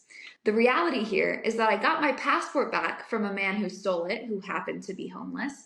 I addressed a lie told about me on a public platform by another creator, and these people see my joy and happiness in life and will do anything to twist it into something nasty that fits their narrative. None of the lies they've ever said about me have had even a grain of truth. But basically what she said was that whenever her snarkers saw like an ounce of joy and happiness in her life, they took it upon themselves to crush it by whatever means necessary. And eventually her subreddit, because these people were so dedicated, it began to cross over from just existing on the internet to having an impact in Lily's real life. And so at that point, Lily reached out to the moderators of the snark subreddit, and she was told basically that they would not be willing to help her address her concerns. She said she was being stalked at this point, and they didn't care. But then from there, of course, the rumor was spread that Lily lied to the moderators of her Reddit snark sub about having a stalker, I guess for her own personal gain. Because, you know, we always believe the victim, right? Unless they're the focal point of our snark subreddit. I don't understand the mentality of these snark subreddits. It's like people go to these pages to indulge in behaviours that society is deeming unacceptable nowadays. But anyway, from there, things snowballed. And the subreddit, it got larger and it got meaner. And the deeper these people dug into Lily's life, the more they discovered, right? And it was stuff that Lily had not even willingly shared on her platforms, like the fact that her father-in-law is loaded, I guess. But then people got even more upset at Lily following this discovery that they made that she never asked them to make. And at that point, she claimed that everything that was being pushed on her subreddit basically was a series of out-of-control lies, including some that were shared by her fiance's ex-fling. And she said that it was spreading like wildfire onto other platforms as well, like YouTube, TikTok, things were traveling. And not only did these people think that they were like justified in absolutely despising Lily, they also felt like it was okay to dig into like her family and her friends and her paid contacts, which is where it starts to get really weird for me. And every day Lily said it got worse. Like her mother was receiving terrible emails from people. Why? And they were even attempting to contact brands that Lily was working with in order to try to like sabotage her contracts. And then Lily was newly pregnant. She was desperate at this point, and so she hired a family friend who was a licensed counselor, and she also hired a lawyer. And she was kind of hoping that because her content was copyrighted, this is what the lawyer told her anyway, that she might be able to have the subreddit removed because they were posting things that they didn't have permission to post, and they weren't altering it at all on that subreddit. So it's actually justifiable grounds for deletion, or for removal at least. And the lawyer even enlightened Lily further. They said that the way that these people were interfering with her contracts with brands was actually illegal and defamatory. So like I said, snark pages aren't all fun and games, you know, just your reminder, be mindful of what you do online. I know you can start to feel like a little keyboard robot, but your actions that you commit online, they still connect back to you. They still have like mental and real world consequences. It's not just something you're doing on a screen. If you're doing something like that, you can face consequences in real life. So think really hard about what you're doing. But anyway, eventually Lily achieved her goal to shut down her snark subreddit and also every subsequent subreddit that they tried to open. And in this interview, they commented, Taylor, the interviewer, and Lily, on the fact that Reddit doesn't really monitor whether communities are abiding by rules and regulations that are set by the site. But what was really interesting to me is something that they mentioned here. And the craziest thing is we did not find a single active user in my subreddit that was a man, and there were over 5,000 people in there. Not one of the people that was doing any of the things that I had to take action on, not one of them was a man. Right. And just taking a shot in the dark, I would wager a bet that that answers the question as to why so many snark pages exist that primarily revolve around women, or in particular people with like majority female fan bases or feminine appeal, you know? I think you'd struggle to find, say, a carpenter on YouTube with a snark page. And the reason that the interviewer and Lily theorized is they kind of spoke about how these people, or I guess in Lily's case, these women, how they were hellbent on dragging another woman who they viewed as being successful down. And they basically said that these snarkers, they pour all of their energy into being, the camera battery died. I couldn't be bothered just sitting around doing nothing. Where was I? What was I talking about? Right, okay, so Lily and this interviewer, they basically said that these snarkers and these gossipers, right, they pour all of their energy into being angry at these random influencers. And they're like, oh, they're not using their influence correctly, they're not using their wealth correctly. And Lily and the interviewer, they kind of mentioned that it feels misguided, that they're directing their anger there, rather than investing that passion to people with real political influence, like politicians. Because influencers do, sure, have social and lifestyle influence, but they have no real power. When you think about it, they only hold the power that we as their audience are willing to give them. And we are giving them too much power, I think. But when it comes to, the president, the prime minister, people down that chain, they have a little more of a real say in things, don't they? And how the world runs and how our lives actually play out. And Lily said, which I thought was quite meaningful, she said this: I am not this all-powerful millionaire that you think I am. There are so many people making $200K a year. Guess what? Groceries still feel expensive to me. Like, I can't change the world, and I don't believe that you want me to change the world. You just want to see me fail. And that just feels like, to me, that just felt so disheartening to hear another person say. I thought that was sad that one human being could say that about their treatment from other human beings. It's just, it feels like we should be building each other up where possible, right? Or we should be supporting each other. We shouldn't be tearing each other down. It just feels a bit wrong. Then she went on to say this: it makes sense to have anger at inequality. It's prevalent everywhere. It makes sense to be pissed that you have to work 3 jobs. I'm pissed that you have to work 3 jobs too. It's fucked up, and I managed to escape it because randomly some of my videos went viral, and that's really lucky for me, and maybe I'd be a little mad at me too, but you're mad at the wrong people. Take the anger that you have that you're directing at a mid-tier influencer who looks happy with their life and direct it to your politicians. Direct it to the billionaires. Do not direct it to me, because I can't do anything with it except maybe stop showing you my life. And then no one wins, because I'm still going to be fine and you're still going to be mad and nothing will have changed. Which is why I said it seems like Lily showcases a reasonable amount of empathy for the other party. Because to me it sounded like she was able to put herself in their shoes to an extent, and it almost sounded like she'd walked in those shoes herself before. To some extent anyway. Obviously she never participated in a snark page, but I think it is sort of admirable that she was able to put herself in the shoes of people who hate her so much. I don't think that's an easy thing to do. But now I think I've said pretty much everything relevant. I think I pretty much covered the bases as far as what I wanted to talk about in this section. So if you do want to see the full interview, again, it was by Taylor Lorenz, entitled How One Influencer Took Down Her Snark subreddit. But the aftermath of all of that was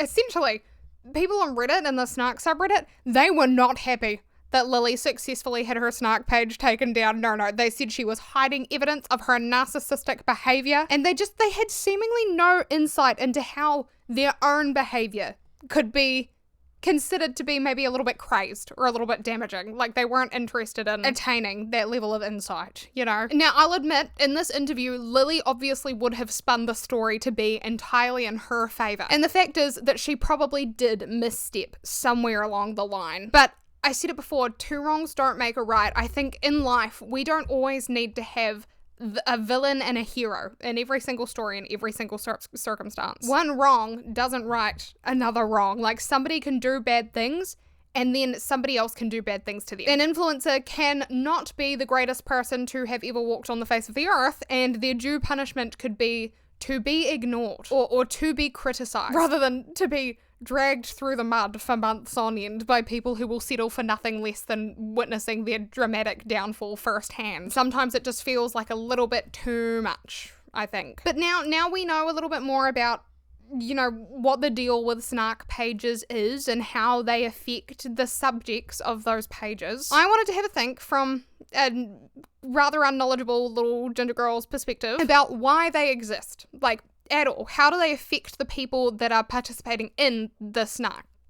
the activity of snarking. Like, psychologically, what leads people to cultivate and participate in communities like Lily's snark page? Because sure, these pages allow people to bond over like a shared interest or shared disinterest. You could actually, I think saying disinterest is a little generous. It's more like a shared passion, a shared hatred. But is that a good thing?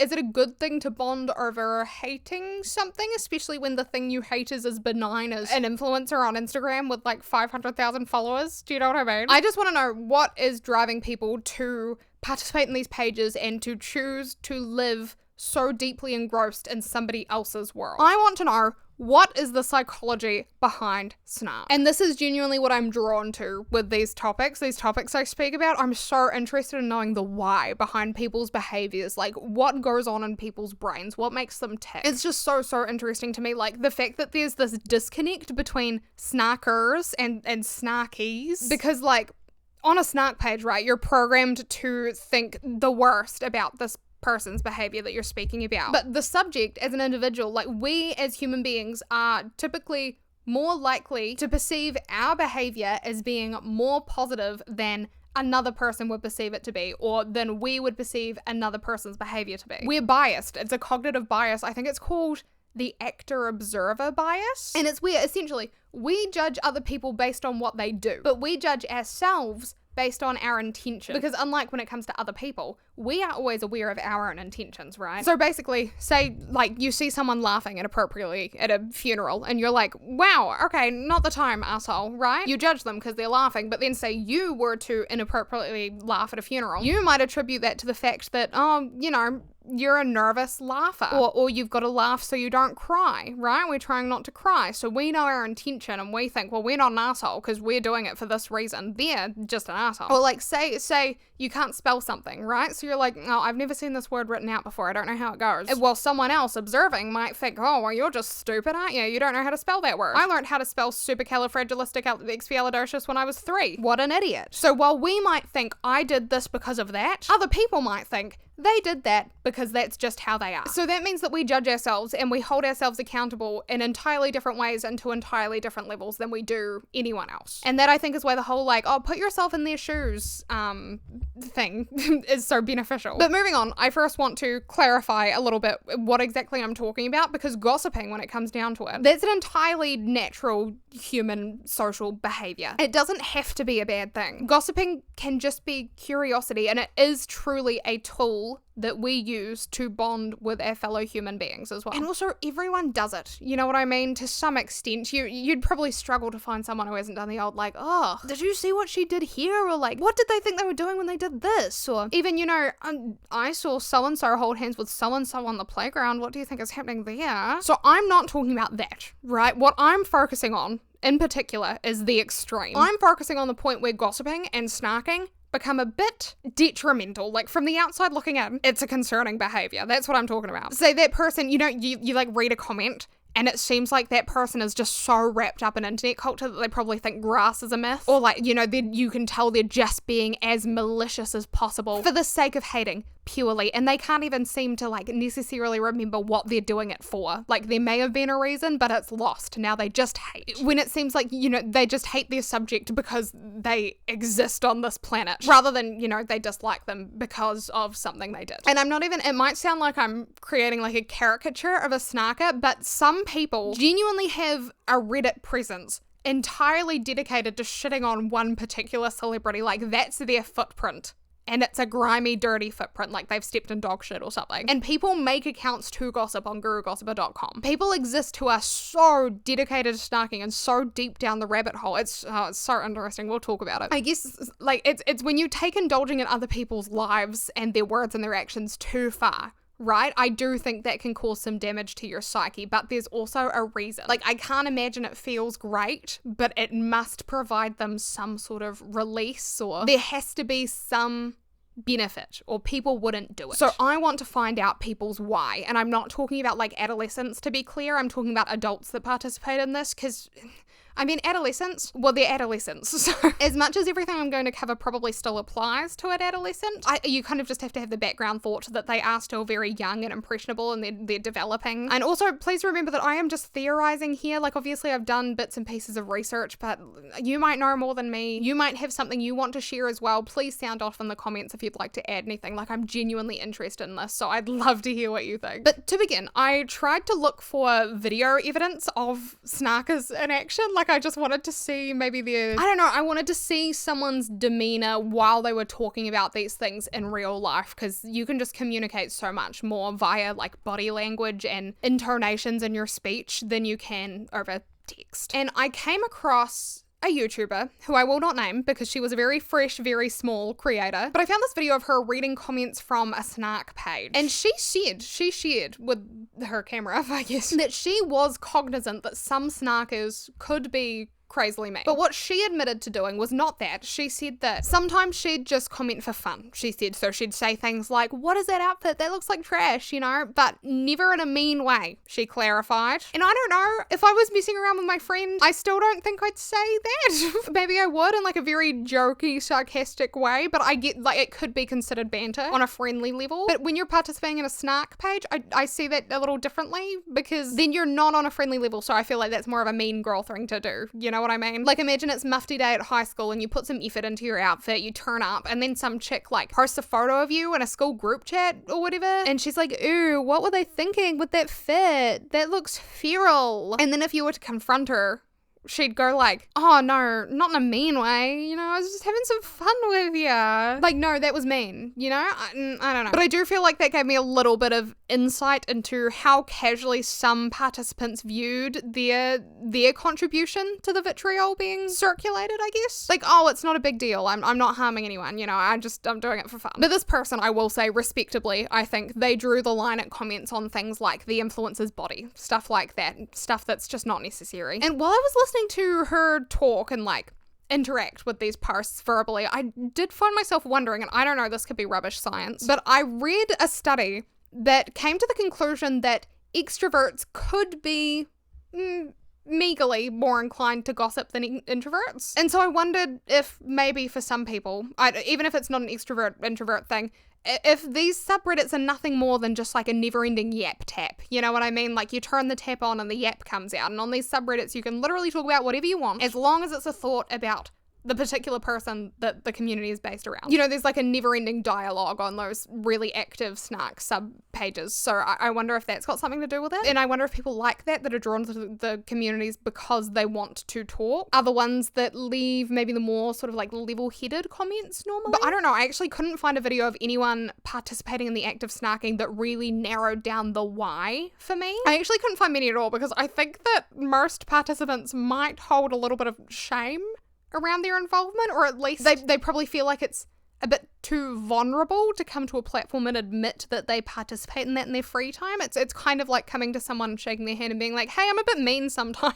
Or being like, hey, nice to meet you. I'm probably going to text my friends that your outfit is ugly after this. You know, it's not the greatest look, so I understand why people aren't, you know, jumping to film it. But anyway, from there I moved on, and my next port of call was kind of to explore the jealousy angle, because I think that's probably where I initially approached gossip forums from with Bethany Lee, when I was just a little baby snarky fly on the wall. And especially with snark pages and gossip forums mostly, seemingly, being propagated by women on the subject of other women, I did wonder if there's maybe an aspect of these snarkers being envious of at least some aspects of the lives and the bank accounts and the bodies, just to name a few possibilities, of their snark subjects, you know, the influencers and their celebrities that they're talking about. Because I do think there's some truth to the idea that dragging these like beautiful, rich, beloved women down into the sewers might make the people participating in that feel better about themselves. It's actually quite confusing because when it comes to celebrities, like we place these people on a pedestal, right? We take these like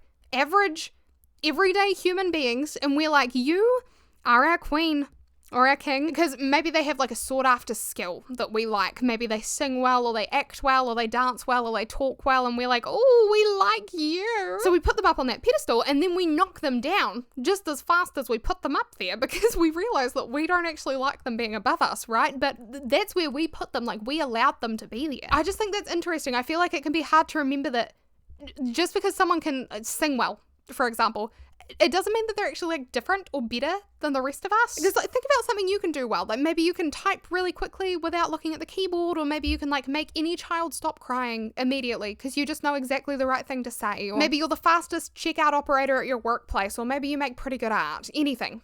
Think about anything you can do. And now think, does having that skill mean that you are also the most morally just, perfect person in the world, and so you never make a mistake? Probably not, right? And I think the same goes for celebrities. And the thing is, like, you can put almost anybody on a pedestal and they will disappoint you, because unfortunately they are just humans. Or lizards disguised as humans. I still don't know. But I think that's why, for another example, I think that's why people who tend to idolize their partners also tend to have tumultuous relationships, or they tend to fall out of love quickly, or they end up villainizing their love interest, because holding somebody above you is just not conducive to having a healthy relationship, not even a parasocial one, I don't think. But then when you become part of this like hive mind that is solely focused on ripping apart this other human being that was on the pedestal and now you've torn them down, what you're doing is you're kind of continuing this sort of toxic cycle, because you end up putting yourself on that pedestal. Like, you put yourself above these people that you're so harshly critiquing, and you like super glue your ass to the seat, and you're like, it's great up here.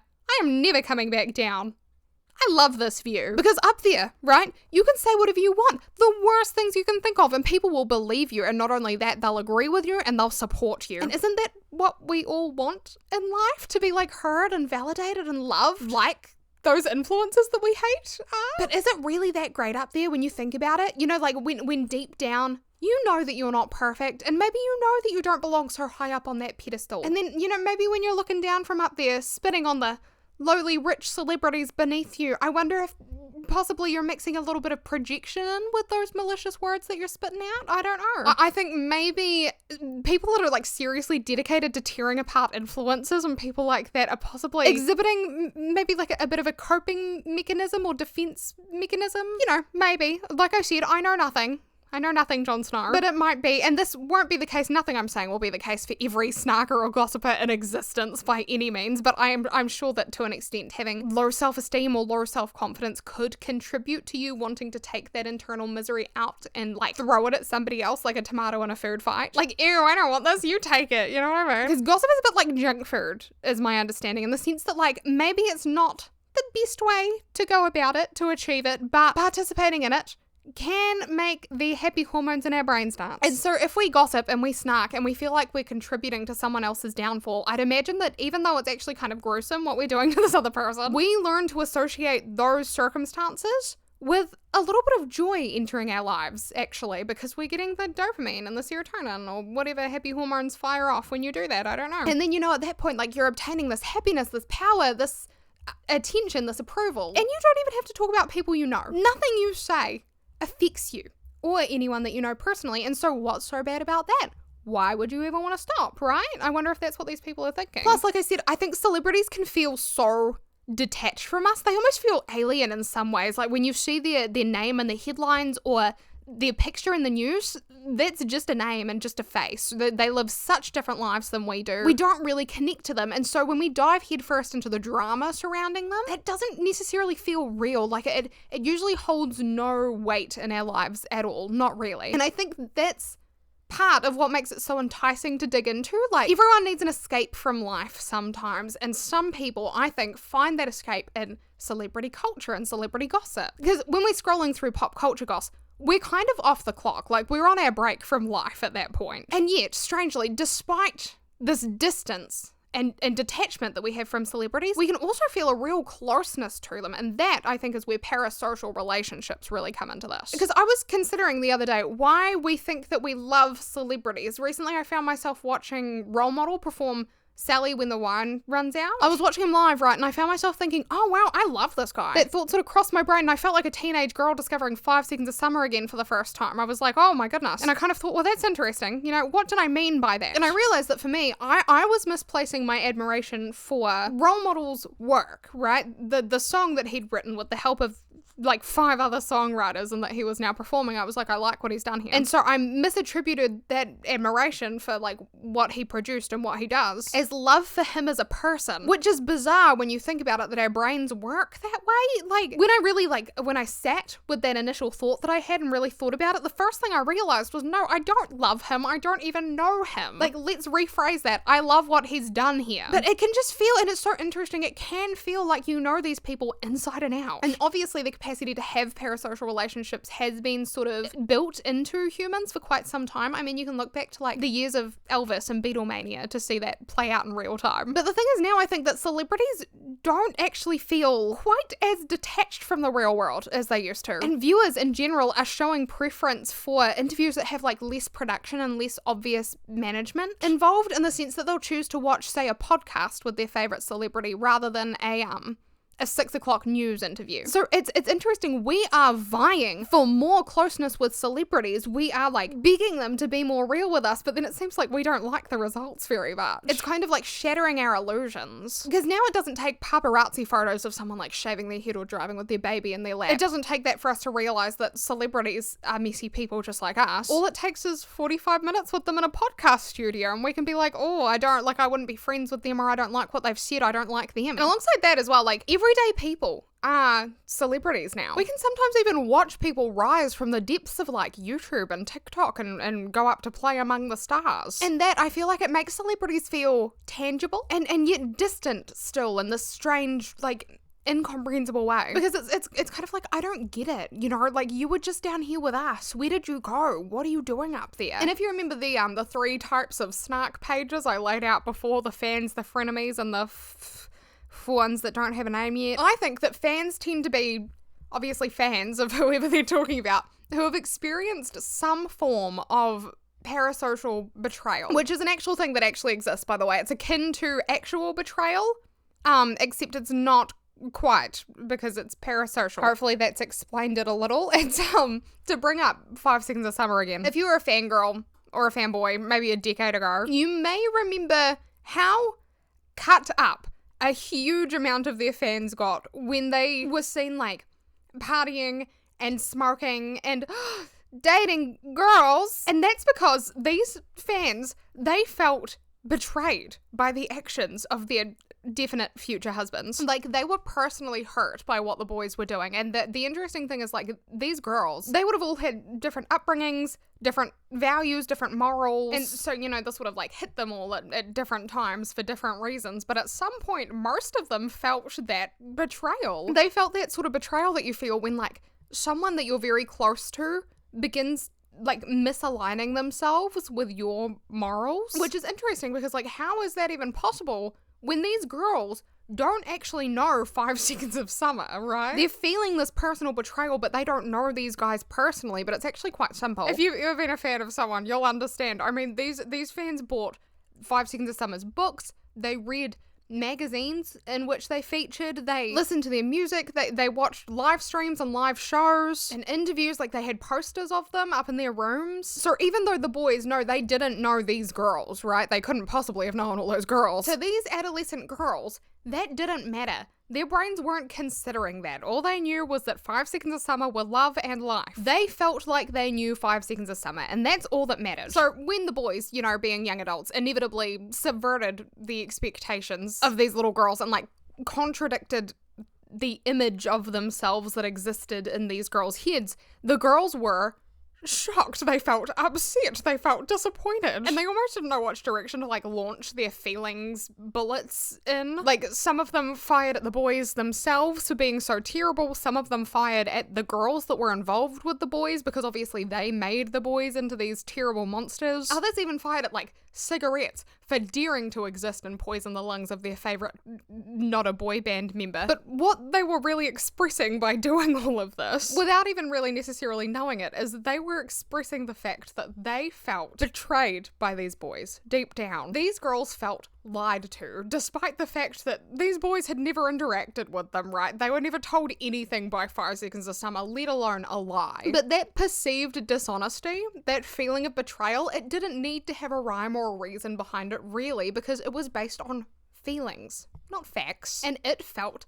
personal. It felt like a shot to the heart. The truth is, though, obviously, I think most of us know this, celebrities have countless facets to their personalities, just like we do, but they usually will only let the public eye see calculated sides of themselves. And that is smart business practice. It allows you to rise up the ranks. Like, I don't know if 5 Seconds of Summer were documenting their wild party and clubbing adventures. I don't know if their fan base would have grown as much as it did. It was the paparazzi and, you know, like random people that caught them out and about that ended up outing most of their, you know, what they did in their free time, which kind of was none of our business anyway. But the thing is that you can't really maintain a facade forever, and you can't really hide parts of yourself forever. Things will eventually surface, or your facade will eventually crumble if you spend long enough in the spotlight. I think Dolly Parton is a good example. I mean, she's well loved, she's done great things for some communities, but if you look up, like just Google search Dolly Parton controversies, there are quite a few there for you to sink your teeth into. Because she, Dolly Parton, just like everyone else,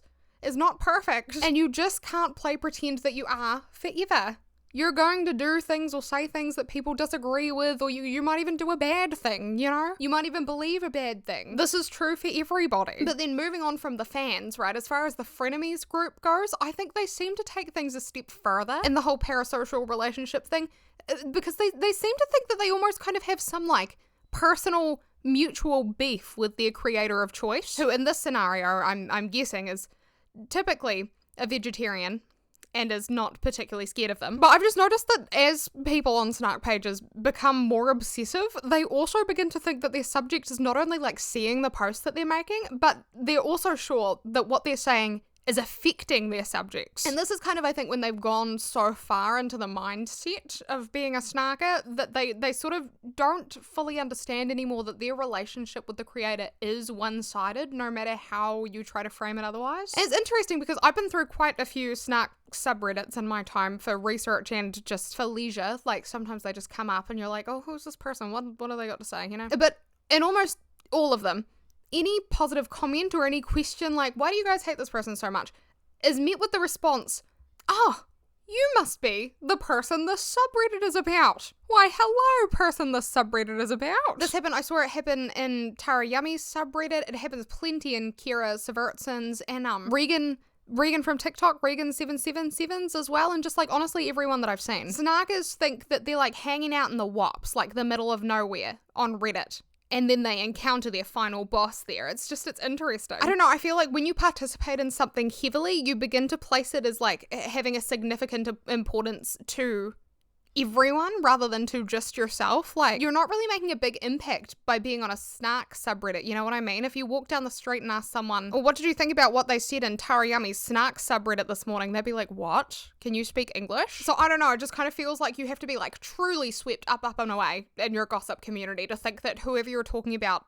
on your forum is not only regularly visiting, but is also regularly posting in your subreddit. But a lot of these people they're talking about are influencers, so that might be true sometimes. Like, if they're sort of self-absorbed or they want to know what their image is like, they Google themselves, that comes up, they might get sucked in. And it's like, influencers are reachable. They're online, you know? It's not totally delusional to think that sometimes it might be true that an influencer would be online enough to know that their snark page exists and to, I guess, want to visit it. And I think that sometimes influencers do at least reference things that have been mentioned on their snark pages. I guess that could be because that things that are being snarked about sort of like find their way into the influencers' comment sections on other platforms. So I don't know. I think that one's up in the air because you can't really prove the gossip is wrong or right on that one. Because it's not like the poster or whoever they're referring to is going to like hop on the subreddit and be like, yep, you got me. I'm reading it. It's me. I'm them. But I think in extremes, it can be a delusional way of thinking where like some people will make a post and be like, hi, I know you're reading this and this is what I think. And it's like, are they reading it? And I don't know if it's particularly healthy that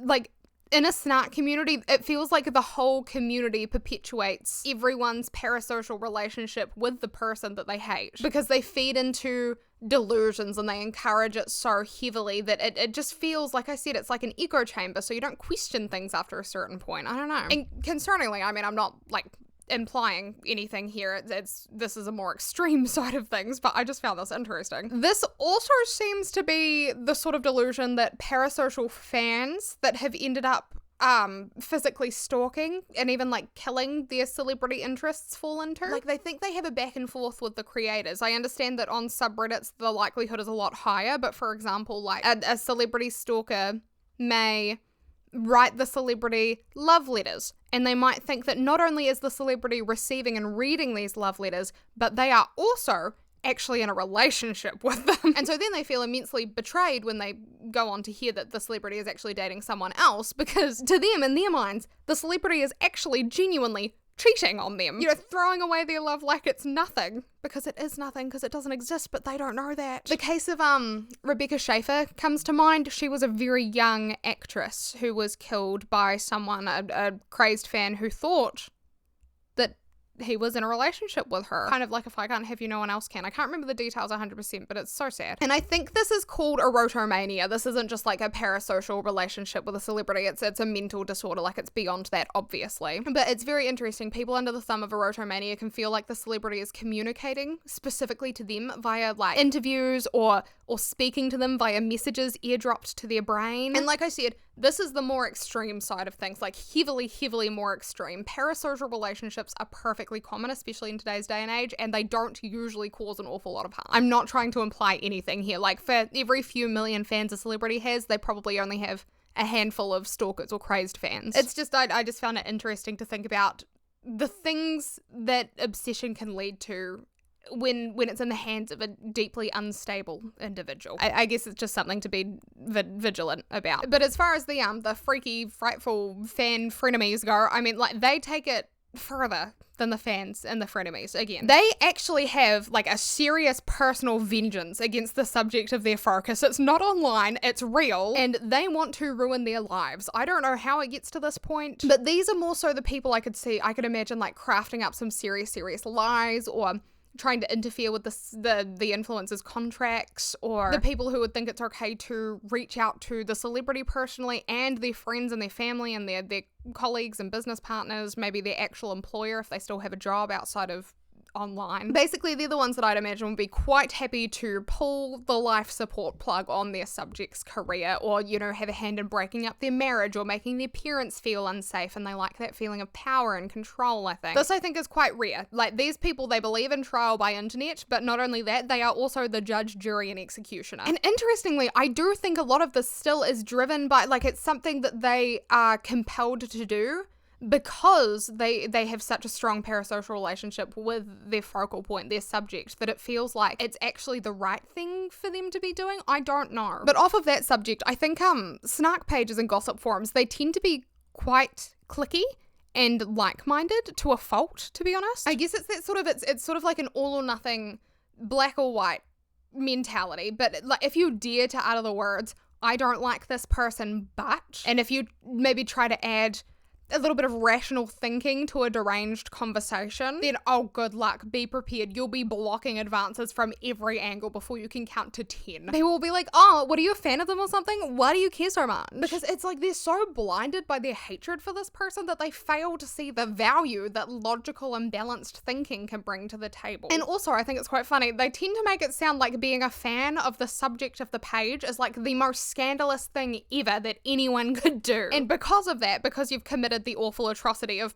possibly being a fan of this person that they dislike, they immediately paint you as a villain, right? For having the audacity to, I don't know, possibly not even care about this other human being so much as you care about, like, making sure a truthful narrative is being spread. They're like, how dare you? And one thing I find really interesting when it comes to people like that, because I see it said so much, why do you care so much? Are you a fan? I'm like, no, I don't know who you're talking about. I don't care. But like, are you a fan? Because you seem to care an awful lot. Like, sometimes people say that and then you go into their, like, comment history or whatever. I don't really do this, but you can. Are you a fan? You go into the comment history and the past, like, month straight, they've been visiting a snark page for this creator every single day talking about something they've been doing. And it's like, okay, who's the fan here? But I don't know. Moving on. In the end, my understanding is that extreme gossip is a form of social bonding and it can be a coping mechanism, but it's not particularly healthy. It enlists quite a lot of cognitive biases, I think, to make it possible for people to double down on their enduring hatred the way they do, including, at first I was going to write my own list, but then I came across this comment and I was like,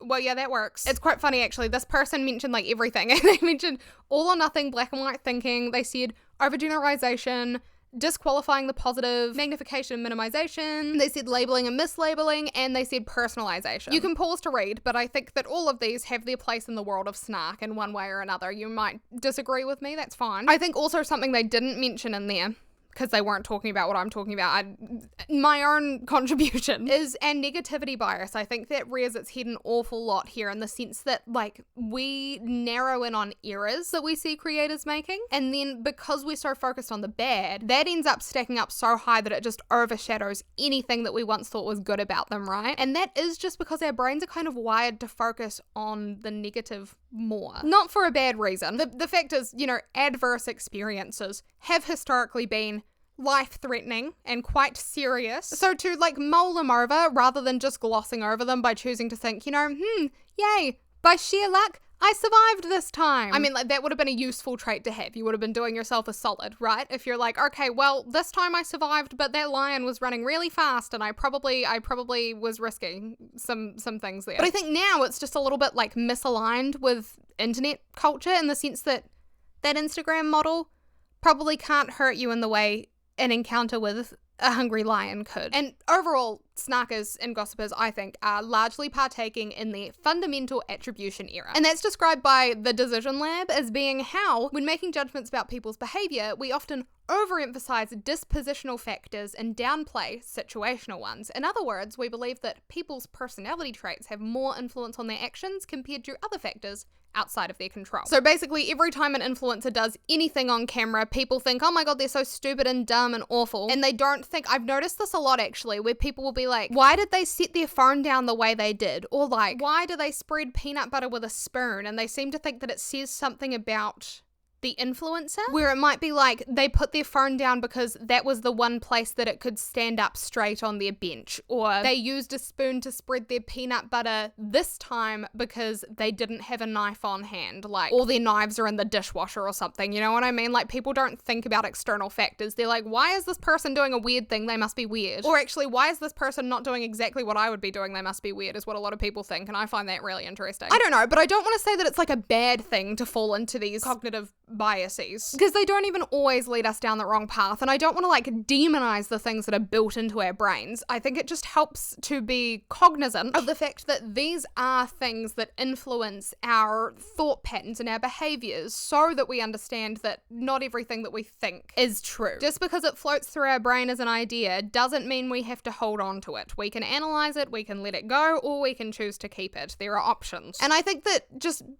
being aware of the way that our brains as human beings work to a greater extent can be beneficial for self-talk and problem solving and generally being a human being. It's the same as we know how to communicate with dogs so well because we know how they think, not entirely, but we know how to communicate with them via our body language and our words and our tone, and we know how they communicate back. And that's if we understand that with dogs, and that has helped us, then obviously it would help us to understand that with the people that we share this world with, right? The people that we interact with day in and day out and that sort of shape our lives. I did want to mention as well that I think in some ways the rise of loneliness, hand in hand with the infinite sources of entertainment and media that we have accessible to us now, has driven the popularity of snark and gossip forms a lot. If my camera battery dies again, then I give up. I'm so sorry. I'm almost done. So, I mean, to finally return to Haley Pham's snark subreddit, as I promised quite some time ago, some of the most recent posts on there are, I feel like Haley and her husband act more like acquaintances, and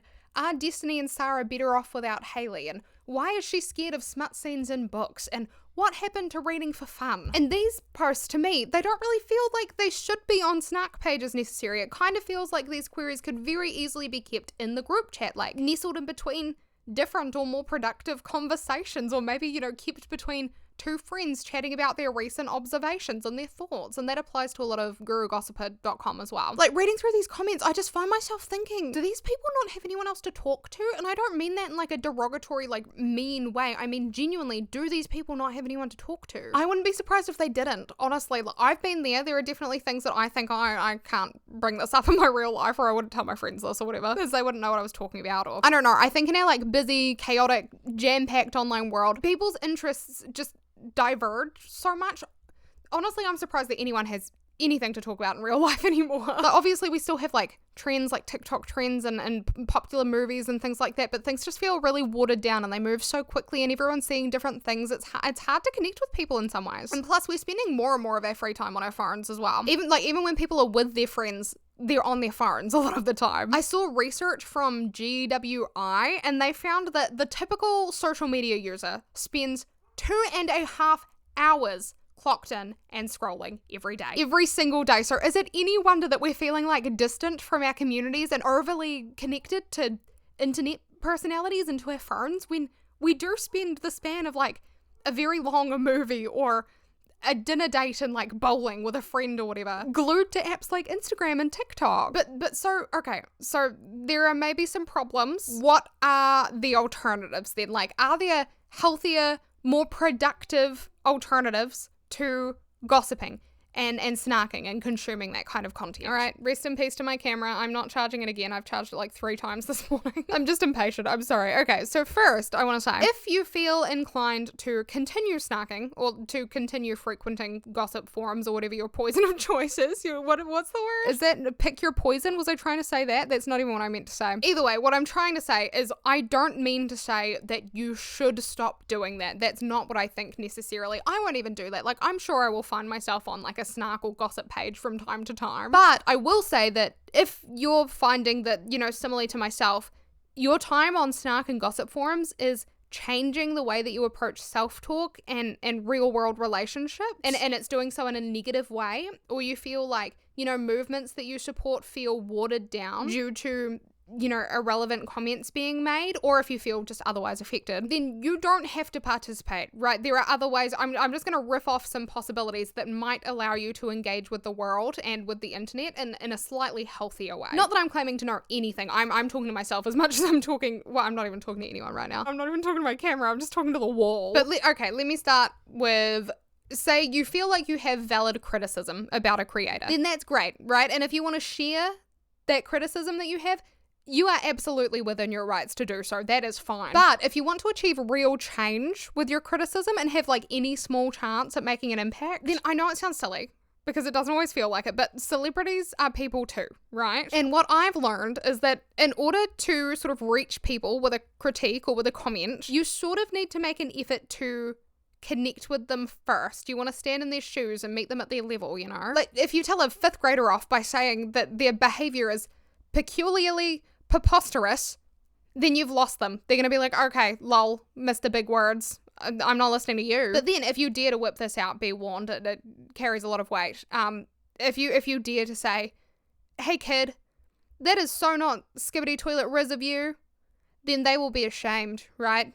And they will try to do better because you've hit them where it matters at that point. A slightly less peculiarly preposterous example. If I'm making a cooking video and I'm holding my knife, not wrong, but I'm just holding it in a way that looks like it could be a bit unsafe, it could be improved, then a comment like, hey, I'm not sure if you know this, but if you sort of tuck your fingers behind your knuckles when you're cutting things, you're less likely to lose a finger. I just thought that might help you to know that, or I just wanted to share that in case you didn't know or whatever. That is going to go a lot further than a thread on a snark page with the title, OMG, she can't even hold a knife right, and like a screenshot of me just holding a knife, chopping a fucking lettuce. Because, okay, like at that point, I've learned nothing other than I am a total failure and you hate me, and now I'm not listening to you, and none of this was productive. So basically I'm just saying, if you want to have a real impact, you kind of need to approach it with a little bit of kindness, with good intentions. Because when we dogpile on people, the most we achieve is actually just making them raise their defenses, which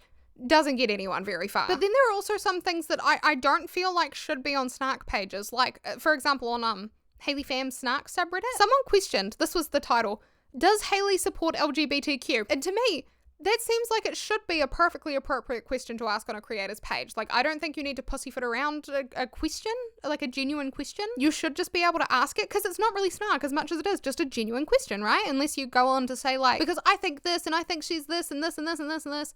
If you've just asked a question, then it's not really snark. And you're probably not going to get like a genuine great answer on a snark page either. But you might not on a fan base page either. I don't know. There's probably biases on both sides. And so what I'd say there is, like, if you don't feel comfortable asking a question, or if you feel frustrated when you attempt a reasonable approach to asking a question or broaching a criticism and you end up being silenced or rejected, then that sucks for sure. But I'd say that it's probably either like a problem within that person's community, their fan base, or it's a sign that your comments are not appreciated by the creator, depending on the circumstances. And so at that point, I think, like, just accept that you're wasting your breath. I don't know, like, I would be inclined to maybe voice my frustrations if I really wanted to, just let it all out, if I felt like that was necessary. And then, honestly, I think the most worthwhile thing to do is to just move on. Go to places that you feel welcome and you feel valued, because nowhere else is worth your time, especially in this day and age where everything is at our fingertips. why would you settle for less? Don't let people ruin you. You know, if you know you're asking a perfectly valid question, you get shut down. Is that your problem? And you know, when it comes to holding people accountable, say you've perceived that a creator has done a very bad thing and they have shown very bad character traits or something like that, then again, sure, like approach them with your thoughts if you'd like to, but I just don't think there's any point of like harping on their missteps forever. Because if they've changed, if they haven't, or if they've done something irredeemable, it's kind of got nothing to do with you. You know, past a certain point, you can't force someone to change or to recognize a serious flaw within themselves or within their actions. The most you can do is kind of point it out and move on, especially because when it first happens is probably when you've actually got a chance of making an impact. After that, I mean, it's all settled down. They've probably moved on faster than you have. And honestly, when you think about it, the internet is just one big popularity contest and most of us are running in last place. So you will genuinely achieve more by just ignoring a creator that you don't like and leading a movement that way if you feel so inclined, than you will by like going on and on about what they did on Tuesday and whether they got Botox in their weenus or not on their snark page. Because not talking about someone or not giving them any attention whatsoever is actually a pretty harsh punishment. It's as harsh for like a public figure as it is for a friend or you know, that one coworker that everyone dislikes so they don't listen to them and they walk out of the room and they don't acknowledge them when they walk in. Because if people aren't getting any attention, you've got to realize then they can't paint you out to be the villain, right? Because you're not spreading the word that they're like ugly because one of their eyes is a millimeter larger than the other one. You're not being petty, you're not being inappropriate. At that point, they've got nothing to consider other than how their behavior needs to adjust in order to like reacclimate to their community. Like it benefits them more, you're more likely to see change. And also that way you won't drive yourself crazy obsessing over some boring influencer's life, because who cares? As far as loneliness goes, I mean, that's hard. You know, I've been there. I have social anxiety, so the internet is very much my safe space. It's where I can be entertained without like overthinking things too much or like setting off my fight and flight because someone said, hi, how can I help to me? And I wasn't expecting it. And so I said, good, how are you back? It's much safer online. There's time to think about everything. But I have noticed that the less time I allow myself to spend online and the less like wrapped up in internet culture and games and videos I allow myself to be, the more open I am to having real world experiences, which is important because that's when stuff happens in your real life. That's kind of the whole point of life. And oftentimes, honestly, just going out and doing something, like doing anything, will lead you to meeting people inadvertently even. And some people won't be interested in being your friend, and that's fine, but they might help you pass the time. Others though will jump at the opportunity to hang out more because so many people are lonely. Like it's really not a rare experience at this point. I think, you know, just be yourself and just show up. Just try to get out there a little bit. Although if you're anything like me, those two sentences, they contradict a little bit. Like just be yourself, okay, I'll sit at home. And try to get out there a little bit more. Okay, now you're confusing me. But I digress. And I mean also though, if you do have friends, but you're like, oh, I couldn't talk to them about this, you know, they wouldn't know what was going on or they wouldn't care. Well, they're your friend. Introduce them to it. Because even if they don't really care about what you're blabbering about, if they care about you, they will probably listen and they will probably show a decent amount of interest in anything that you feel compelled to tell them. They should, really. And also, I think it's beneficial because by talking to like a real life person that you really know and that really knows you, you will probably find yourself having a more productive and more insightful conversation than like the meaningless back and forths that permeate so many snark pages and gossip forums. And moving on closer to my final thoughts, I think if you find yourself being sidetracked by snark or anything else online, it might be your sign to disconnect a little bit. Because there is more to life than being online, but it seems now like our lives practically revolve around being online these days. Everything is connected to the internet. So disconnect. You know, it might help to partake in a hobby, pick up a new hobby even. You could go for a walk in silence, just listening to nature. You could go with a friend. You could even put on a movie or pick up a book and just turn your phone off. Just to remind yourself what life is really about. I think we can struggle to remember sometimes, especially with everyone being so like swallowed up in this new modern internet culture, that even if they're on the other side of our screen, other human beings all have emotions and they all have reasons for doing the things that they do, and they have reasons for loving the things that they love. And if you try to let that knowledge sort of guide you through life, I mean, like none of us are perfect, but we can certainly all try to make a better impact on our communities, right? By being like introspective and self-aware and respectful. And again, I'm not saying at all that it's not okay to dislike someone or dislike something. That is perfectly acceptable. Attacking people with your claws out is a little less socially acceptable, but there's no issue with just generally disliking something. My main thought here is that I truly just hope, you know, whenever I scroll down a snark or a gossip thread, I just hope that nobody takes these beliefs that blossom on those corners of the internet into the real world, because celebrity snark, or like that general sort of like bullying behavior and mentality, I feel those really do not belong in the real world, right? I don't know if they really have a place anywhere. Some should probably be kept as just thoughts, or, you know, at least kept in the private group chat at the very least. I would be gutted to see this sort of discourse become normalized. I think we still need to have those lines drawn roundabout where we have them drawn at the moment, and this is just a little concerning, the dialogue that happens on those pages, I think. But yeah, no, that was my dive into snark, my little unnecessary deep dive into snark pages. How fun. Again, to clarify, I know nothing. I'm trying to convince you of nothing. I just enjoy looking into things and I enjoy yapping. But I do hope that within an hour or so of yapping, I have managed to say at least one thing that you found valuable. But yeah, sorry I can't see you at the moment. It's a little bit sad. I did try to charge my camera battery a couple times. I really need another one. It's taken me all morning to film this. It's the afternoon now. I started at like 8 a.m. But I really do appreciate you being here, you know, spending some time listening to me today. And I hope that you have a lovely rest of your day. I hope you're doing well. I hope you're taking care of yourself. I hope you're feeling good. And if you're not, I hope that changes. And yeah, thank you so much. I might see you in the next one. I might not. But it's goodbye for now. I'll see you later. Thank you. Bye.